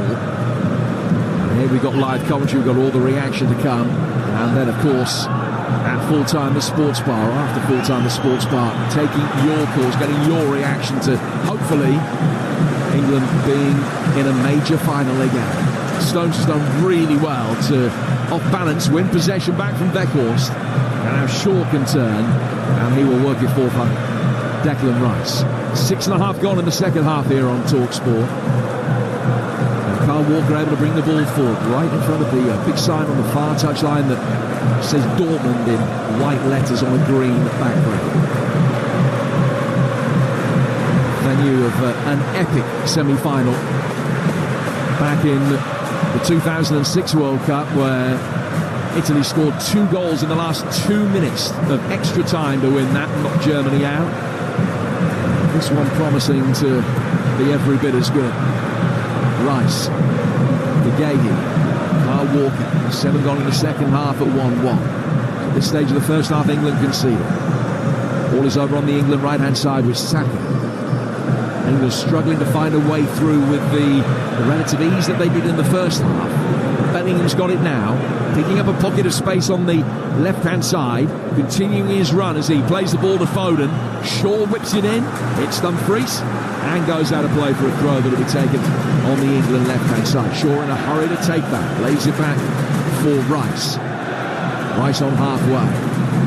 Able to turn, bring the ball into his stride, get it forward towards Foden, back for Rice again. And now Phil Foden taking it on. In the first half is a night that Kobbie Mainoo has really come of age in an international shirt. Phil Foden, likewise, really producing one of his best performances to date in the Three Lions. Nothing to show for it as yet. A couple of very near misses. Rice trying to pull Reinders back as the Dutch are looking to break very quickly on the counter-attack. He couldn't do so. Ref might caution him for that. The next break in play. Reinders getting it back out between Simons and Dumfries, and putting it straight out of play for a throw. England off the hook, and Felix Spa, the referee, has a word with Declan Rice from 10 yards away. Nothing more than that, and England will restart with a throw. Yeah, I've got to say, I'd like a little bit more from Declan. You know, when you say, what can he do better in games? When he receives the ball here, he needs to evoke a sort of chain reaction by driving at somebody, committing a midfield player, and either dipping past them or playing a little pass that bisects them and takes them out of the game. At the moment, little too safe. Shaw playing it forward, great control by Bellingham. Koeman thought it was with his arm, and the referee says no, it was legitimate with the shoulder. And England are allowed to bring the ball forward, and it's not quite kept in by Mainoo as he just tried to burst very quickly down the left-hand touchline. Let's go back pitch side, speak to our England correspondent, Faye Carruthers-Faye. You've got the Dutch fans behind you from here. They look really nervous. And they do, very nervous and very, very quiet. You can hear the England fans down the far end. They're far louder, despite the fact that the Dutch outnumber them. Not too much to shout about at the moment from a Dutch perspective, but still a long way to go. 35 minutes of normal time remaining. Denzel Dumfries in possession. Lays it back for De Vrij. He's on the edge of his own penalty area. From into Bart Verbruggen. Foreign Dutch starting lineup tonight, who plays club football currently in the Premier League. He played just a fraction over half of Brighton's Premier League games over the course of this season, with Jason Steele playing the rest. Verbruggen bringing towards the edge of the box, now driving it right-footed towards halfway, over halfway. Shaw, though, he got his body in the way, headed it away from Dumfries. That is a battle that could be absolutely pivotal from an England perspective. Shaw against Dumfries. Shaw's been winning the instalments of it since he's come on at half-time for Trippier. And the latest one sees the ball go out of play for a throw that the Manchester United man takes, and he's worked it back for Mark Gahey. Well, the good thing about Dumfries is he's been pinned back. He's hardly got in the opposition half, and he could be a potential threat going forward. Ake just hurt himself, maybe, as he's played the ball across the edge of his own penalty area. He's bending down right now, feeling his left foot and his ankle. He's okay, he's able to continue. Weghorst dropping deep has linked up the play well. Simon's working it forward, Shaw volleys it away and finds John Stones.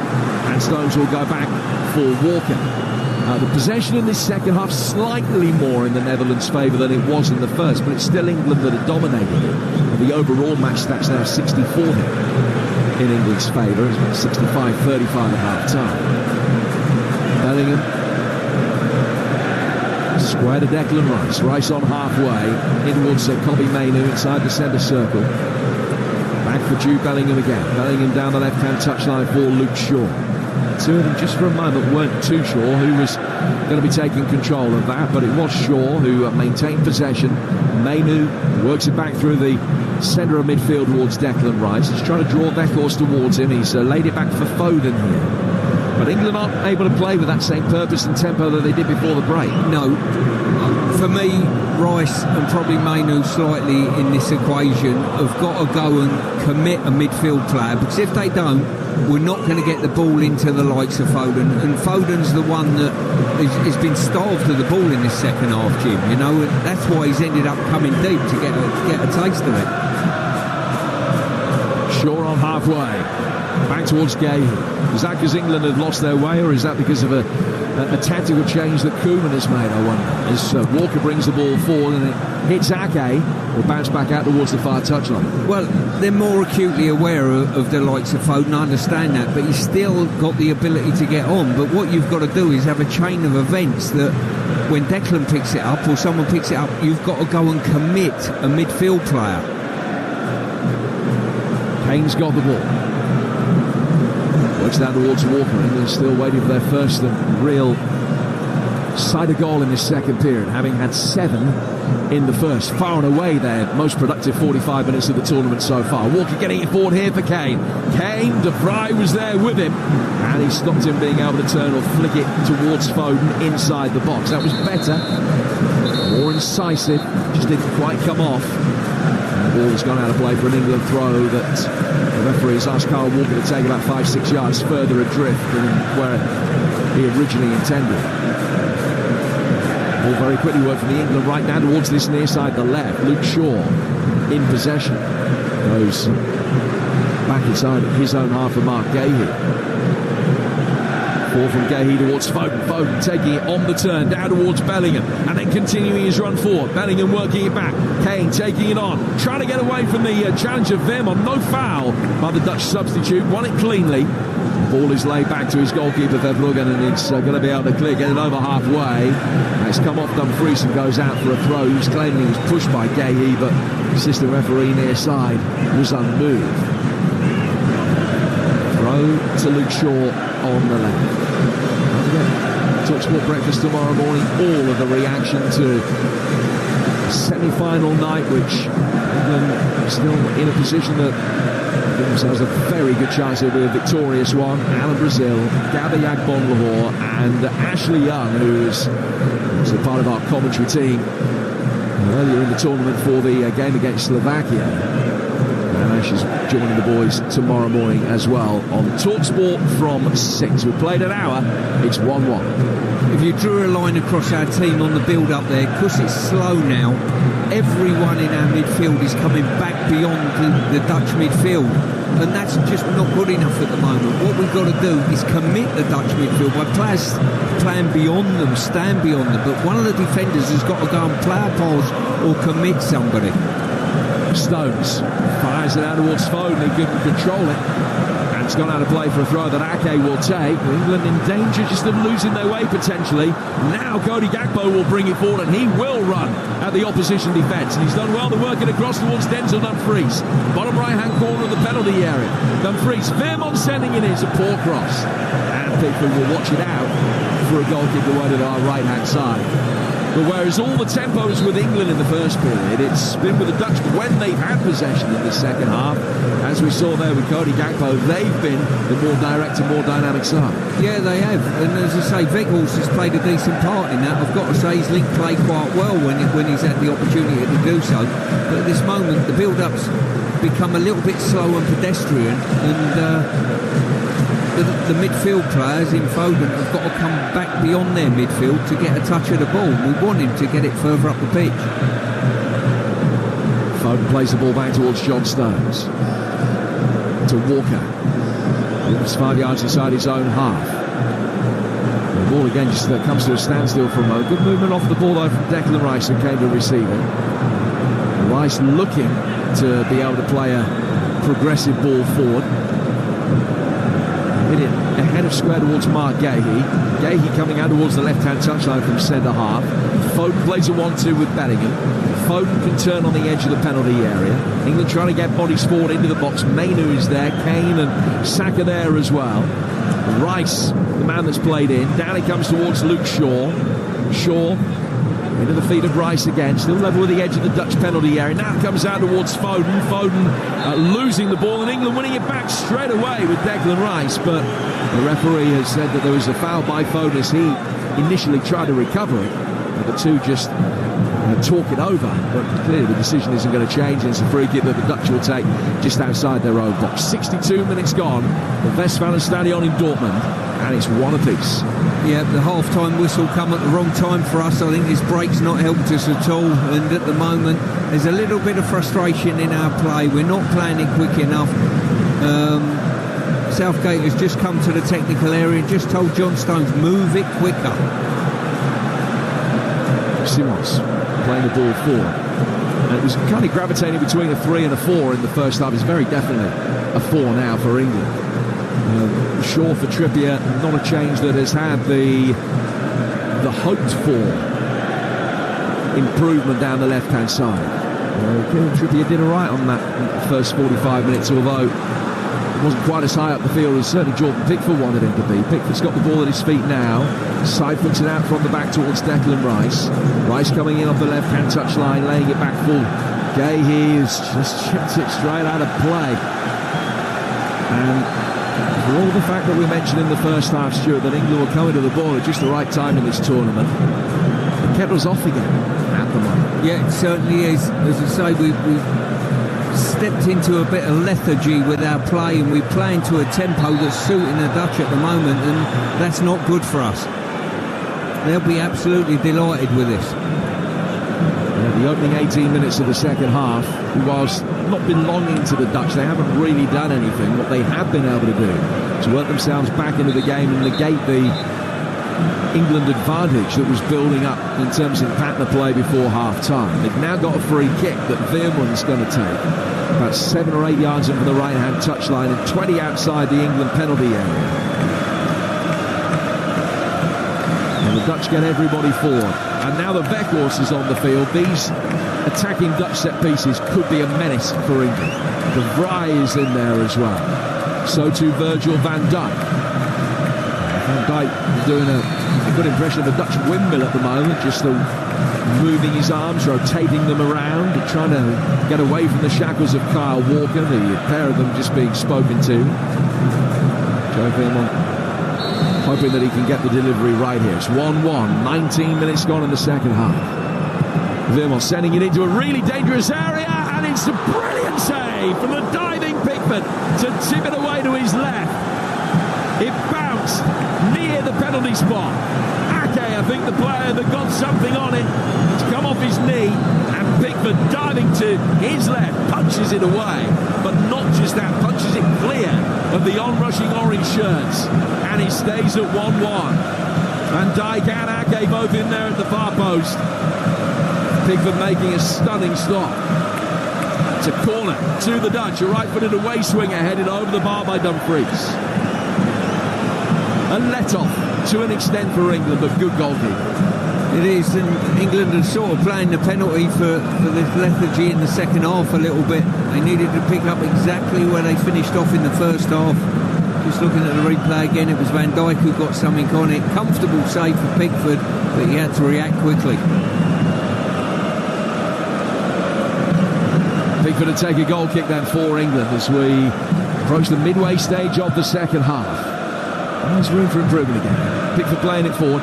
Kane coming to meet it with the Vrij. Awkward bounce. Foden chasing after that. The Bruggen coming out and swimming it away on the half volley. Over the halfway line. Weghorst uses his body unfairly, fouling Stones as the pair of them were waiting for the ball to drop. And England get a free kick of their own. It's a little bit stop-start at the moment. That doesn't suit England. No, it certainly don't. England have proved already they can play at a tempo and at a pace, man for man, are better than this Netherlands side. And we need to do that. We need to return to that. If you play at a slow tempo, shoots them down to the ground. A little bit of action. Away to our left-hand side, England have got players out warming up. See Anthony Gordon down there, Jarrod Bowen there as well, amongst many others, Conor Gallagher, and Eza and Palmer and Tony have also been out warming up. Declan Rice from a free kick, able to turn and run forward into Dutch territory. Bellingham laying it back for Kobbie Mainoo. Mainoo clips it out towards the England right-hand side for Bukayo Saka. Saka hasn't been able to find a way past Ake in this second half so far. Saka gets it again, works it in field. Foden slightly off balance, tried to tease the ball forward towards Harry Kane. England win it back well with John Stones. Now it goes out towards the Dutch left again. And Cody Gakpo's got it. Gakpo coming in off the left flank back for Ake. Ake to Reinders. Reinders to Juri Schouten. Schouten will go back to Stefan de Vrij. Dutch able to pass their way into England territory, but not pass their way past any of the England players at the moment. 67 gone, 1-1. Extra time on the agenda, of course. Penalties if necessary too. Denzel Dumfries. 2 yards in from the Dutch right. Back for de Vrij. Schouten, the blonde-haired Dutch midfielder, finding Nathan Ake. Ake coming forward towards the edge of the penalty area.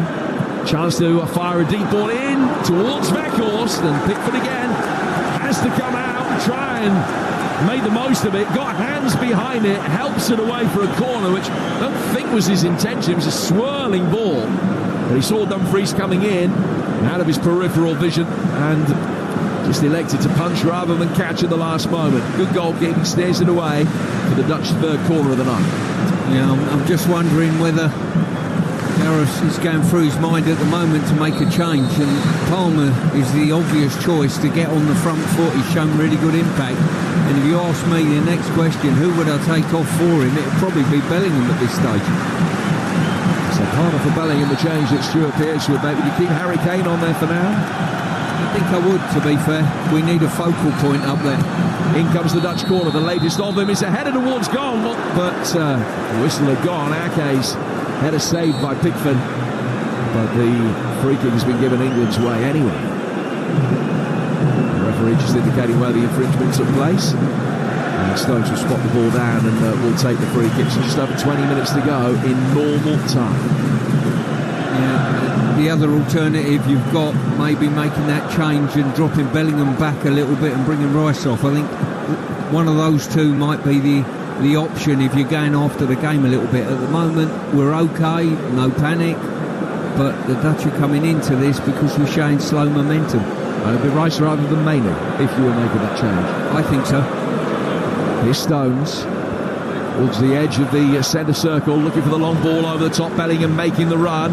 Schouten down there with him. And who's got the last touch there? It was probably neither of them in the end, just the weight on the ball forward over the top, and it's gone out of play for a goal kick. England actually haven't had a single corner yet, and we're in the 70-minute mark. Well, they have lost their way in this second period. They haven't had a single attempt. Too many undue alarms at the other end, but there's certainly the way that we were feeling, half an hour or so ago, the optimism there has just abated a little. As the Dutch beginning to find their voice now, but it's been given away in the midfield by Schouten, and Rice, in trying to chip one forward, has just put far too much underneath that and missed Harry Kane. Ball in the feet was what was required, although it's very easy for him. I'm thinking you've got to... That's the situation, Jim, where you've got to drive with the ball and commit a defender, then play a pass or skip past the defender. And Dijk goes out towards De Vrij. Forward towards Simons, who's dropped that a little bit deeper. Wearing 7, the PSG player. Now towards De Vrij.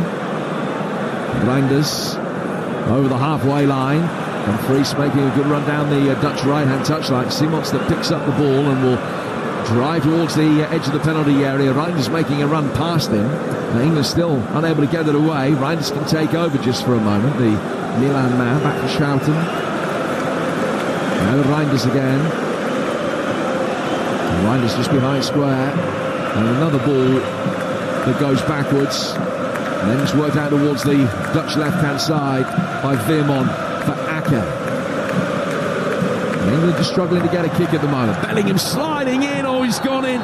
Over the top. It's going to be a yellow card. Jude Bellingham, the man caution. And his frustration just got the better of him there. It was a loose-ish ball towards Stefan de Vrij. And Bellingham's eyes lit up because he believed that he had the opportunity to try and win it cleanly. But he got there late. And it's a yellow card for Bellingham. Yeah, I think both players have ended up going to ground. You're right. De Vrij has got contact on the ball before Bellingham. I don't think he slid in. I don't think he's put his feet up in any way, shape or form. If he would have done it, it would have been red. So a yellow card first shown to an England player, then to Dumfries in the book for the Dutch, and it's on the ball now. We've got 18 minutes to go. Dumfries back for De Vrij with Van Dijk. Coming through the centre circle to find Nathan Ake. Ake working it out towards the left for Veerman. And it is really properly tense now. Mainu's foul. And a free kick to England 15 yards inside their own half. England getting the bodies forward. Saka making a walloping run over the halfway line, but there's just no urgency from England to restart play. They're not doing anything to try and stretch the Dutch back line. And it's like England have reverted to their default position that we've seen so many times during the tournament, Stu, which, as has been well documented, hasn't been good enough. First half, brilliant. Second half, a little bit lacklustre, and England now have a player down over on the far touchline. Plays allowed to continue, though, at the moment, as Shaw plays it in towards Rice.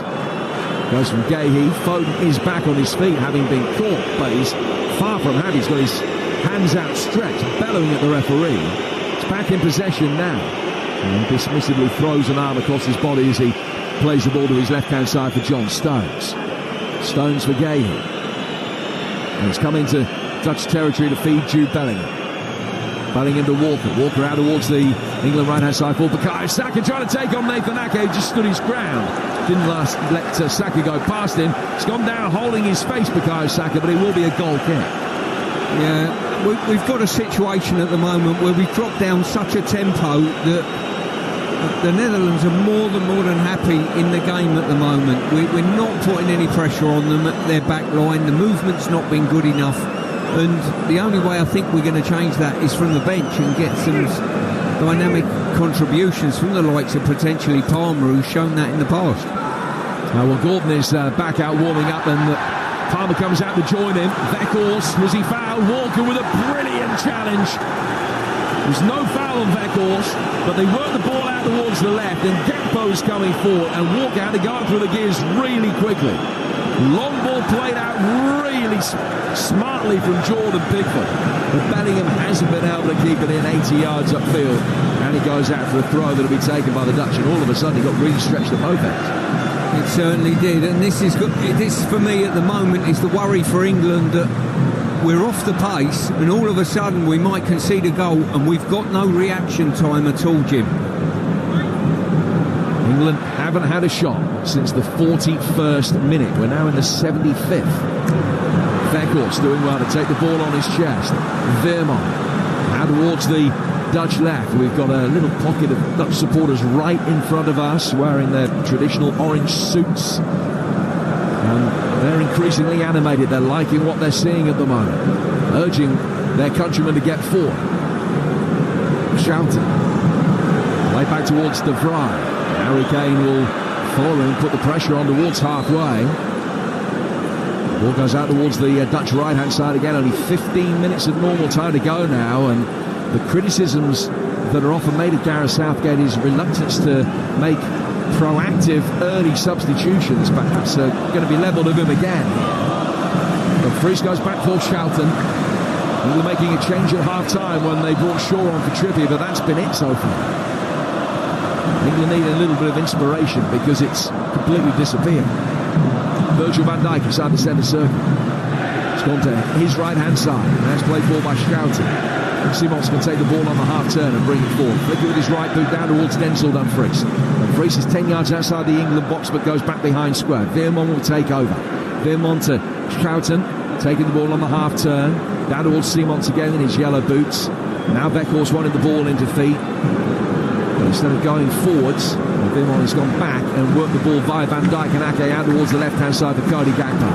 Gakpo travelling with pace towards the edge of the penalty area. Ake clipping it in, headed away by Declan Rice. It'll bounce once and then a second time. Schouten getting there, Kane chasing after it, and De Vrij hitting a brisk back pass.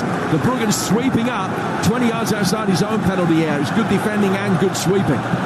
The Dutch will be able to bring it forward again. It's 1-1. Yeah, it's the fans in orange at the moment that have got their vocal cords in action. They're the ones that are seeing uplift in this game, and they're getting their team on the front foot.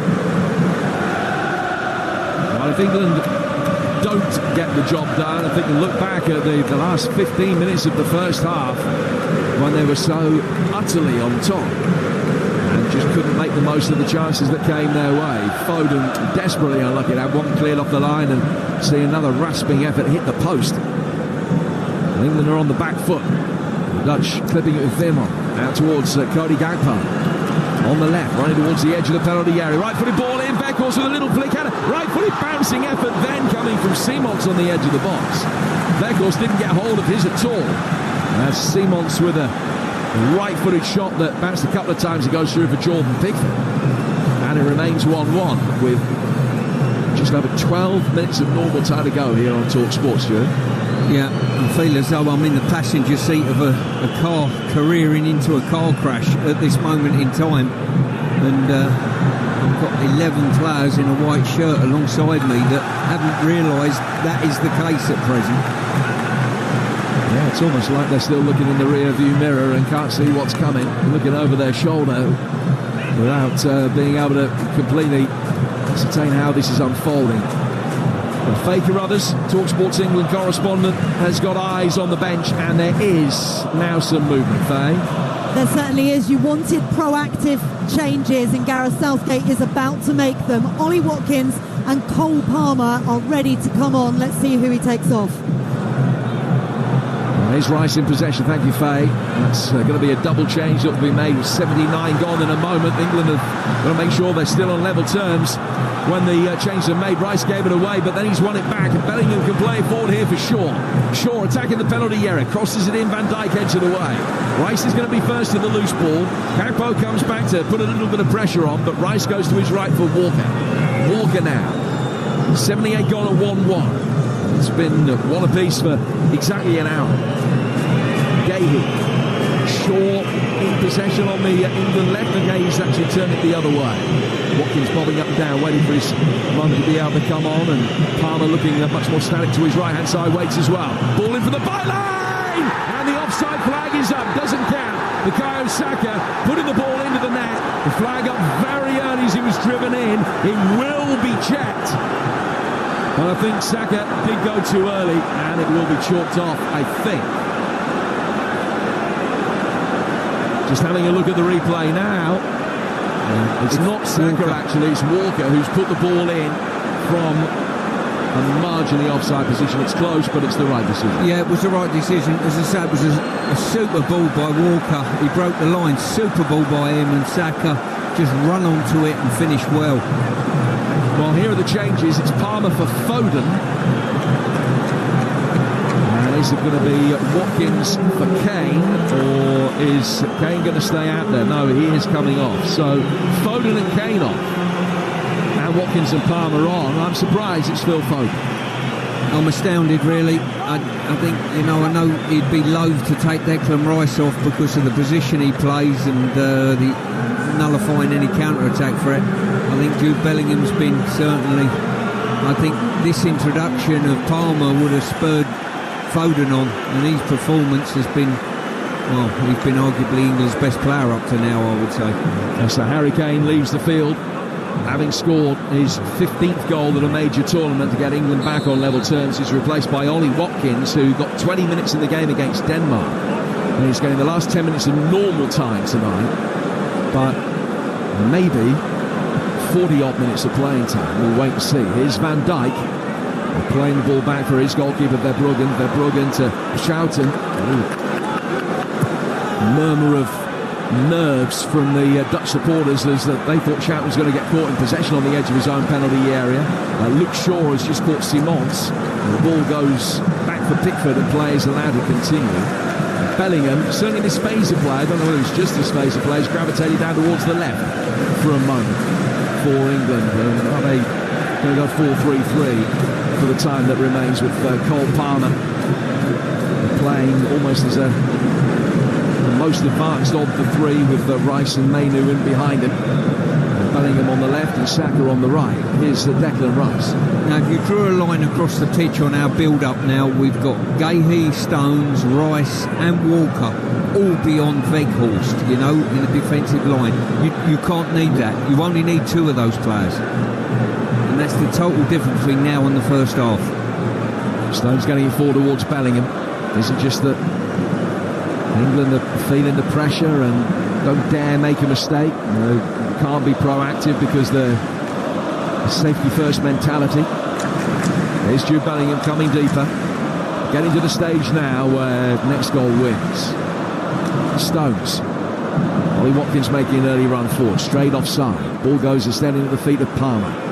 Palmer hits it confidently and more than competently down towards the left for Gahey. Shaw now back to Mark Gahey. Gahey getting it into the feet of Ollie Watkins. Watkins trying to turn, but De Vrij steps up for the defensive line and gets it away. And then Simons will find Schouten. He turns it through to Reinders. Reinders turning in the midfield. They've been so much better in the second half, that Dutch three ball in midfield, than they were in the first period. Possession in the second half still in England's favour, but their advantage not as marked. And they just can't cause any problems at all. And it's worth reiterating. 7 shots in the first 41, none in the 41 minutes that have followed.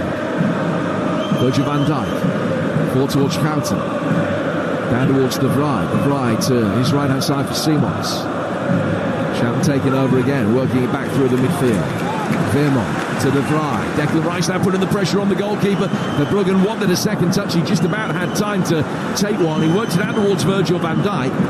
Now to be played forward at the left-hand side by Reinders. Reinders getting it away from Cole Palmer. 1-1 here on Talksport. Good ball on the overlap out to the left. Weghorst is waiting in the middle. Referee's played the advantage. He's in towards Val Weghorst. And England do enough. Some last-ditch defending. Ball ends up with Pickford. And Mark Gahey is back on his feet. And again, another opportunity. And the ball in the hands of Jordan Pickford to get it forward quickly.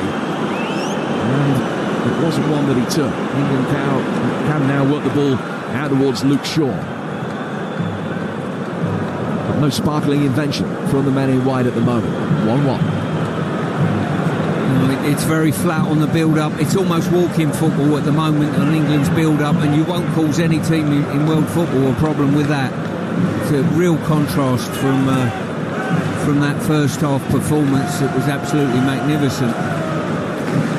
So why have they gone off the ball? Tempo and pace of the game really is the big thing. Players coming back to receive the ball because the tempo's been so slow, so we've not had players in advanced positions.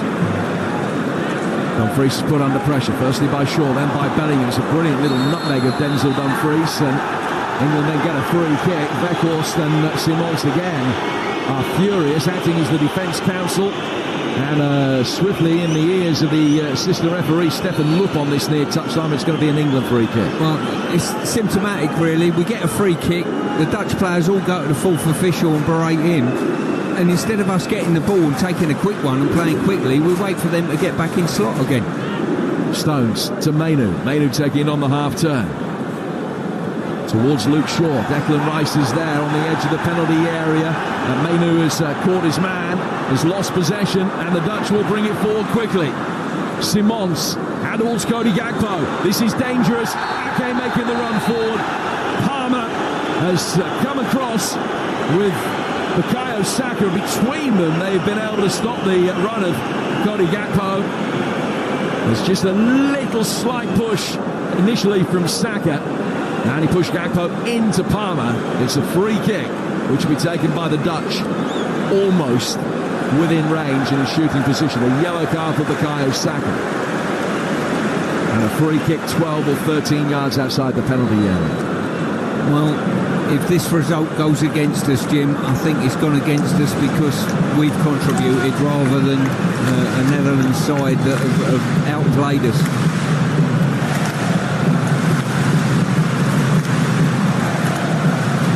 The Dutch fans on their feet.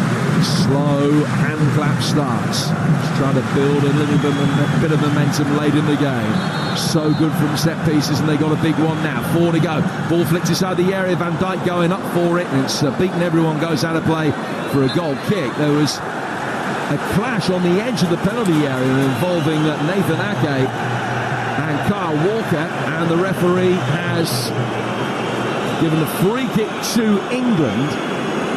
And he's also produced a yellow card, I think probably for dissent rather than the challenge. It's Virgil van Dijk who is shuntering as he walks away, having been booked. Free kick to England inside their own penalty area. 3 minutes of normal time to go. Now England looking at this, that they've had 2 successes in extra time. One against Slovakia, one against the Swiss on penalties, and that will do. Not sure what the mentality will be, but at this moment in time, if anyone looks more likely to score, it's the Netherlands. With the ball and the ball out, John Stones can bring it forward. England supreme in the first 45 minutes and anything but in the second. It's been a performance since half-time much more reminiscent of that we've seen over the course of the last month. First half an outlier rather than indicating how things were going to go from here. Still plenty of time. It is still 1-1. The most significant moment of the night lies ahead of us. Bukayo Saka coming off the right flank for England. Goal for England now. They'd be pretty much there. It's a great ball from Saka. Brought down by Shaw. Left-hand side of the area. Fizzes it across. It's going to find Palmer. Left-footed over the bar. England's first shot for 3/4 of an hour at the end of their best move of this second half.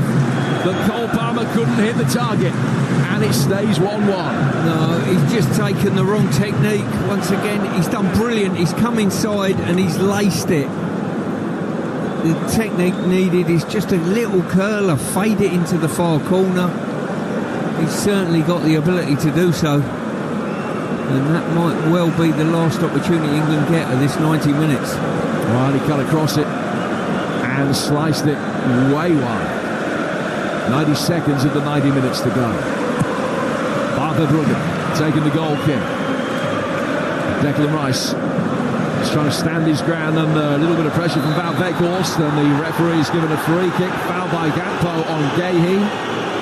Did he get a little bit lucky there, the England man? a ridiculous decision. Never a foul in a million years, to be honest with you. And a free kick will take it. Just outside the penalty area. Jordan Pickford in consultation with his teammates. Plays it forward for Declan Rice. The Stones and out to Walker. See, we've near enough, I understand the clock at this moment in time. We've got 5-6 players all in a defensive mode in our own half, and to be fair, you can't break the opposition down like that. Walker getting it for Cole Palmer. Palmer with Reinders snapping at his heels. Forced to hit it hurriedly back for Walker. Backhorse is going to chase the ball that's gone back for Pickford. Pickford takes the touch and works it out towards Gahey. 4 from Mark Gahey. Luke Shaw ahead of him, but then almost panic-stricken. He just made sure that he kept his composure and goes back for Jordan Pickford again. There's only going to be 2 minutes of time added on, I understand, at the end of the 90 minutes. And we're only 10 seconds away right now. Goal for England now. And in 3 minutes' time, they might be in the final. Here's Cole Palmer. Watkins making a good run forward here. And he slipped him inside the penalty area. And he's hit it. Oh! Has he hit it? He's just won it. Ollie Watkins has just scored the goal that surely takes England into the final of the European Championships. It's the biggest moment of his life. And the Devonian has come up trumps with a quite magnificent shot on the turn. Palmer with the pass, Watkins with the finish, and England surely with the victory. That is out of nothing, because England's second half performance has been so lacklustre, but it only takes a moment, and Ollie Watkins has provided it, and England are 90 seconds away from only the third major final in their history. Well, England now have got to recover their composure, the euphoria, get the shape, get back organised, make sure we nullify any attack. I've got to say, what a brilliant finish by him. Brilliant movement to receive in the box. He's turned onto his right foot and unloaded one across Van Verbruggen, who had no chance. Where that's come from, I don't know. I'm just pleased it's arrived when it has. He's hardly had a kick since he's come on. Hardly had a touch. But after the season of his life, he scores the most important goal of his life. Simons in tears, got a yellow card for dissent. England are going to make a change and bring Ezri Konsa on. The Dutch are going to introduce Zirkzee and Brobby. Conor Gallagher will come on for England as well. I reckon there are 100 seconds left on the clock when play restarts. And the England fans away to our right-hand side, waving their white shirts around their head in a moment of sheer adulation and celebration. First man off, Bukayo Saka. Konsa on for him. Conor Gallagher about to be introduced as well. Before he is, the Dutch will make their changes. Brobby is on. Zirkzee is on. Simons has come off. So they're just putting all of the forwards that they've got on, hoping to make something happen. England aren't there yet. Not quite there yet. They've got about 90, 100 seconds to withstand. What an extraordinary turnaround. That was simply not coming, that goal. And Ollie Watkins brilliantly taking the pass and firing it across the face of the keeper into the bottom left-hand corner. Changes made with restart. Ball from the kick-off right back to the Dutch goalkeeper. Punt forward. They're just going to throw everybody forward. It's attack against defence for 90 seconds. Rice can bring the ball away. Rice has done well, works into his right-hand side. Poor pass for Palmer. He thinks it forward, but passes straight to Shout. Didn't really have any options. Now the Dutch bring forward again towards Zirkzee. Gallagher's in there with a strong challenge and gets it away. And it goes out of play for an England throw. And somebody on the England bench gets a yellow card because the ball rolled in there for a Dutch throw. And and they wouldn't let the ball come back. They delayed the restart. Don't know who that was. Steve Holland's saying to the team, get up the pitch. If it goes out for a throw-in, you've got to get up. Stop them pumping it forward. The Dutch launch it towards Zirkzee, the target of Manchester United. England win it back, but it's a poor ball from Palmer. Shouting now. Through the centre circle towards Zirkzee. Zirkzee right in the first challenge. Shaw comes in. He can't win it back. Nathan Ake's got it for the Dutch. About 40 seconds to go. High ball inside the England penalty area. Peel back at the far post. Weghorst chested down on the edge of his own penalty area by an England player. He can bring it away. And he'll motor forward Jude Bellingham over the halfway line. And it goes out. We played 4.5 minutes. Kieran Trippier, incidentally, that got that yellow card for delaying the restart. 4.5 minutes of stoppage time have gone. Only about 20 seconds to go. And England are on the brink. The first final on foreign soil is seconds away. Felix via the German referee checks his watch. England's free kick taken by Shaw. Punted towards the corner flag. The Vrij slices it out of play. It's an England throw. There's no time to take it. For 1966 and 2021. Read 2024. The England players race across to Ollie Watkins, who's embraced by the substitutes, by Harry Kane. England in rapturous delight.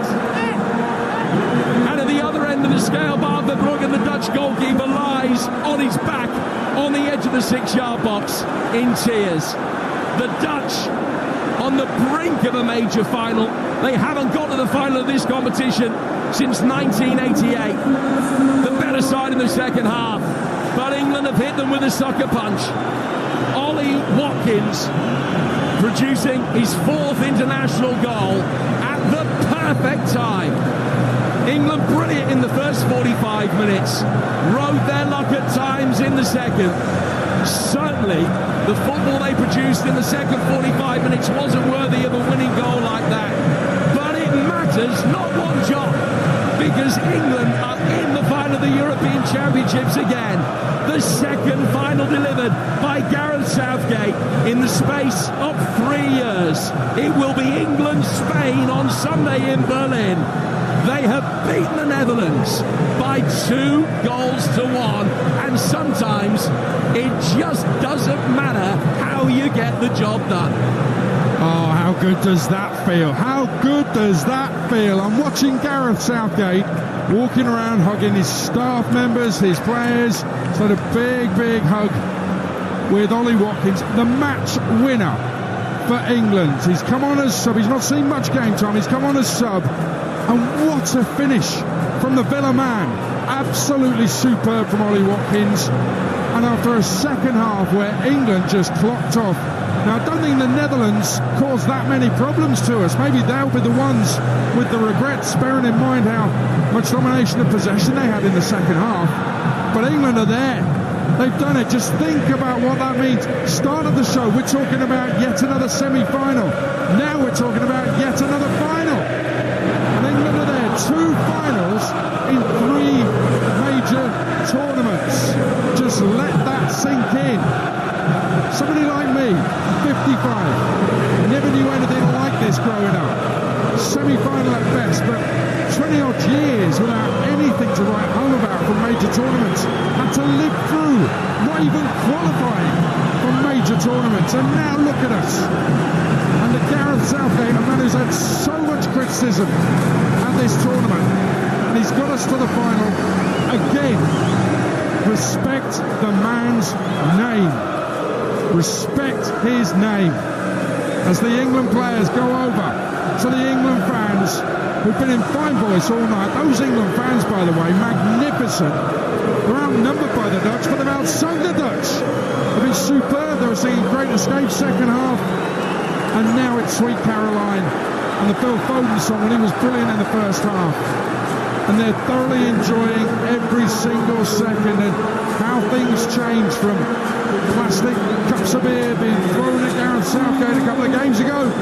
It's now into a final, and everybody's happy and everybody's smiling. And actually, in the stadium, Ollie Watkins has got the official player of the match, which he was on the field for just 10 minutes or so. But he's the man who's won the game for England. And Stuart Pearce, England legend, England fan, England man. How good does that feel right now? Well, they certainly made us nervous, didn't they, that second half? We took our foot off the gas. The Dutch come back into the game. But my goodness, the substitution, a couple of subs come on, didn't see a goal coming anywhere near it. Watkins' energy, receiving in the box, on the turn, back of the net. Listen, at this stage, probably over 90 minutes, we were the better team. Absolutely dominated them for a half hour in that first half. We're going to the final in Berlin. We're taking a very good Spanish team on. But I tell you what, England in the final again, it's quite incredible. To put things in perspective, he had 4 touches in the 15 minutes that he was on the field. But one of those was the most important kick of the ball of his life. Were all the touches around the goal, like controlling the ball, and then there may be another one where he slipped over in possession earlier. The touch is superb. He's able to, and you've got to look at the defender as well. Listen, in due course, everybody will analyse it. The Dutch will analyse it. Just as you were saying in commentary, and you were bang on, that we had too many players in our own half holding on to what we had to see us through to extra time. You said that's not going to be enough to break through, and I thought to myself, unless there's a massive error or unless there's a miracle. What we saw here was a miracle, because Cole Palmer's ball is superb. Ollie Watkins' turn and shot, absolutely first class, and England are in the final. And they're singing it. Football's coming home. Listen, we'll talk about the Spain challenge in due course, because they've been the best team at the tournament. England have got to find a way to raise it once again. But they found a miracle at the end of the game, didn't they? They did. They found something. They found probably the best phase of play of the entire second half. It was disappointing how they dropped off, because I thought they could steamroll this Dutch side. I really did, the way they were playing. But the bottom line is, we felt as though the impact from the bench was going to be integral. I wondered why it was Watkins and not Tony, I've got to say. But I tell you what, right call. There's no doubt about that with that finish. Well, I was surprised Foden went off as well. But listen, all's forgiven. All is forgiven. And we knew that Cole Palmer was going to come on. He'd had a shot a few moments before that was extremely wayward by his standards. And you thought, well, he can't keep doing it every single substitute appearance, but he's only gone and done it again. Harry Kane is down there being interviewed. We will bring you reaction from the England camp in due course. Sports Bar is coming up at 10:30 your time in the UK. Jude Bellingham down there being hugged yet again. A mammoth effort from Jude Bellingham. I'd say again, Stuart, he's not hit the heights, and I made you right that probably he should have come off with the yellow card, especially he should have come off, but he's on the pitch, he gives maximum effort, just needs to add more quality to it. Yeah, he does, but listen, when the dust settles, the emotion settles with us, you've got to look at the performances over 90 minutes. Foden was outstanding for half an hour, Mainu was outstanding, Saka was very good.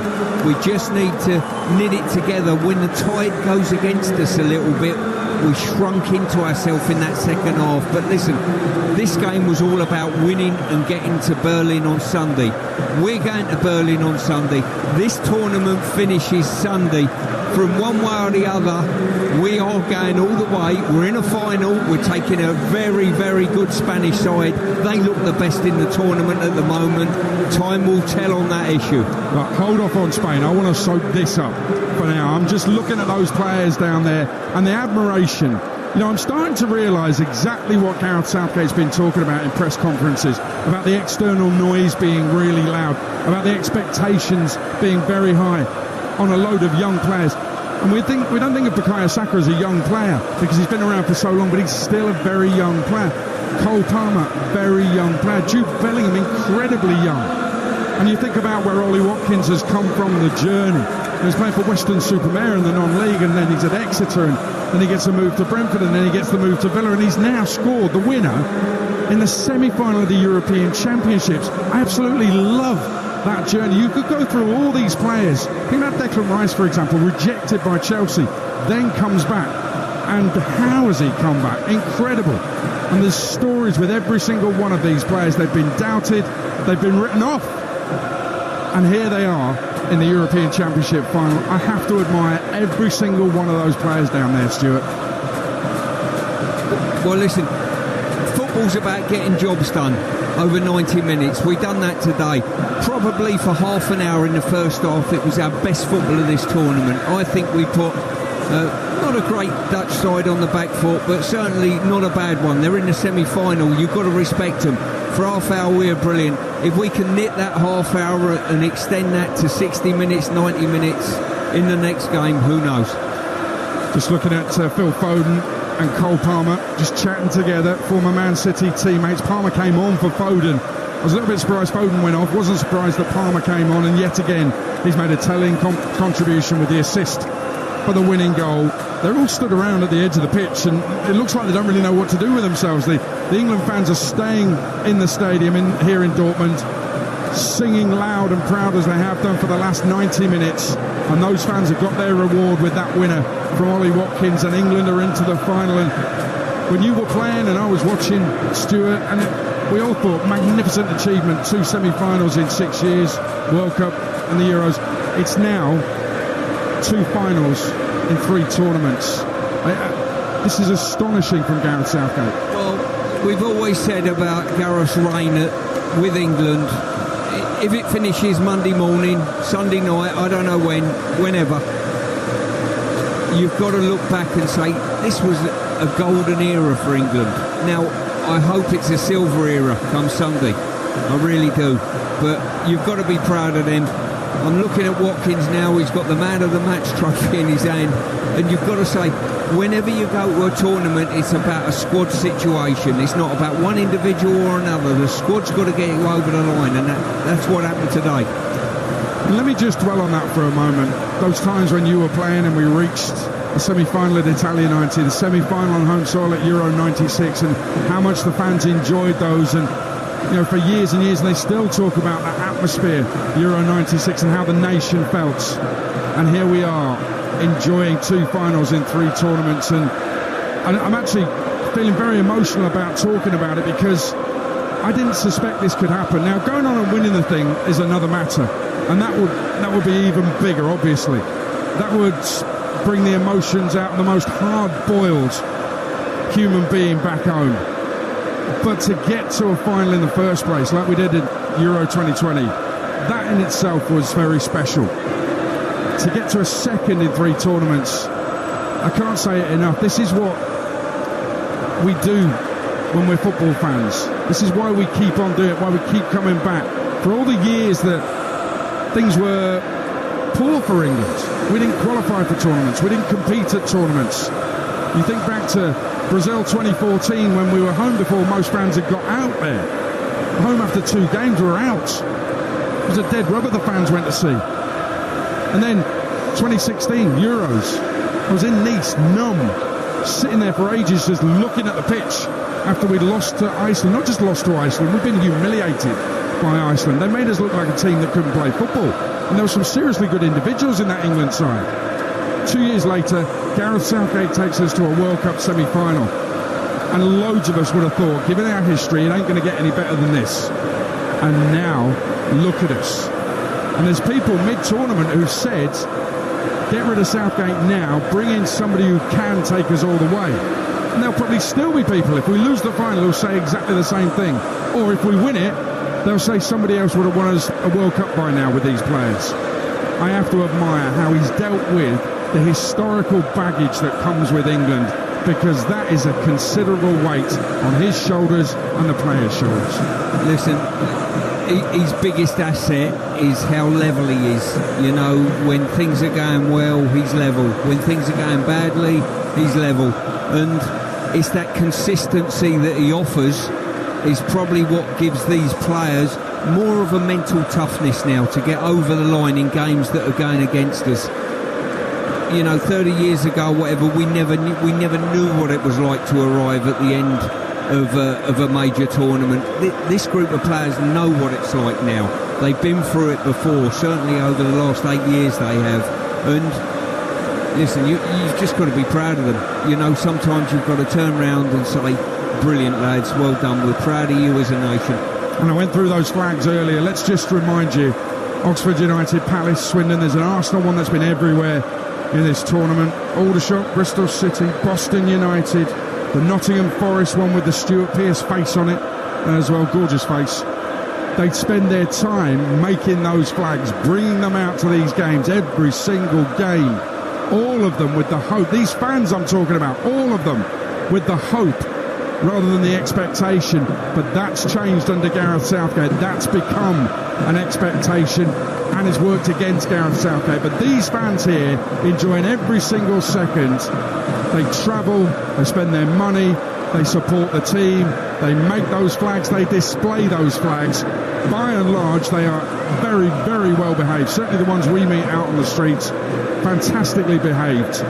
And I'm feeling emotional for them, Stuart, because even in the darkest times, they travelled in their numbers when they knew that England either didn't have the right manager or didn't have the right players, were never going to compete at tournaments. They still were there, going across Europe, across the world to World Cups, and here they are being rewarded with nights like this that they are never going to forget. Nobody's going to forget tonight.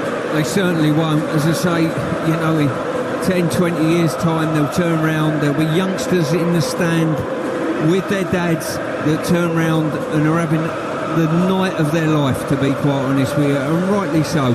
As you mentioned there, prior to the tournament, I was concerned about there might be crowd issues here. Our fans have been absolutely exemplary on this trip, and they'll come in numbers on Sunday. Berlin will be something very, very special. At some point we will have to talk about Spain, but I don't want to do it just yet. What I do want to do is just pay a little tribute to the man who scored the goal to take England to the final. Oliver George Arthur Watkins. Could there be a more English name than that? And he has gone as the winner to take England to the final in Berlin. And you heard it on Talksport.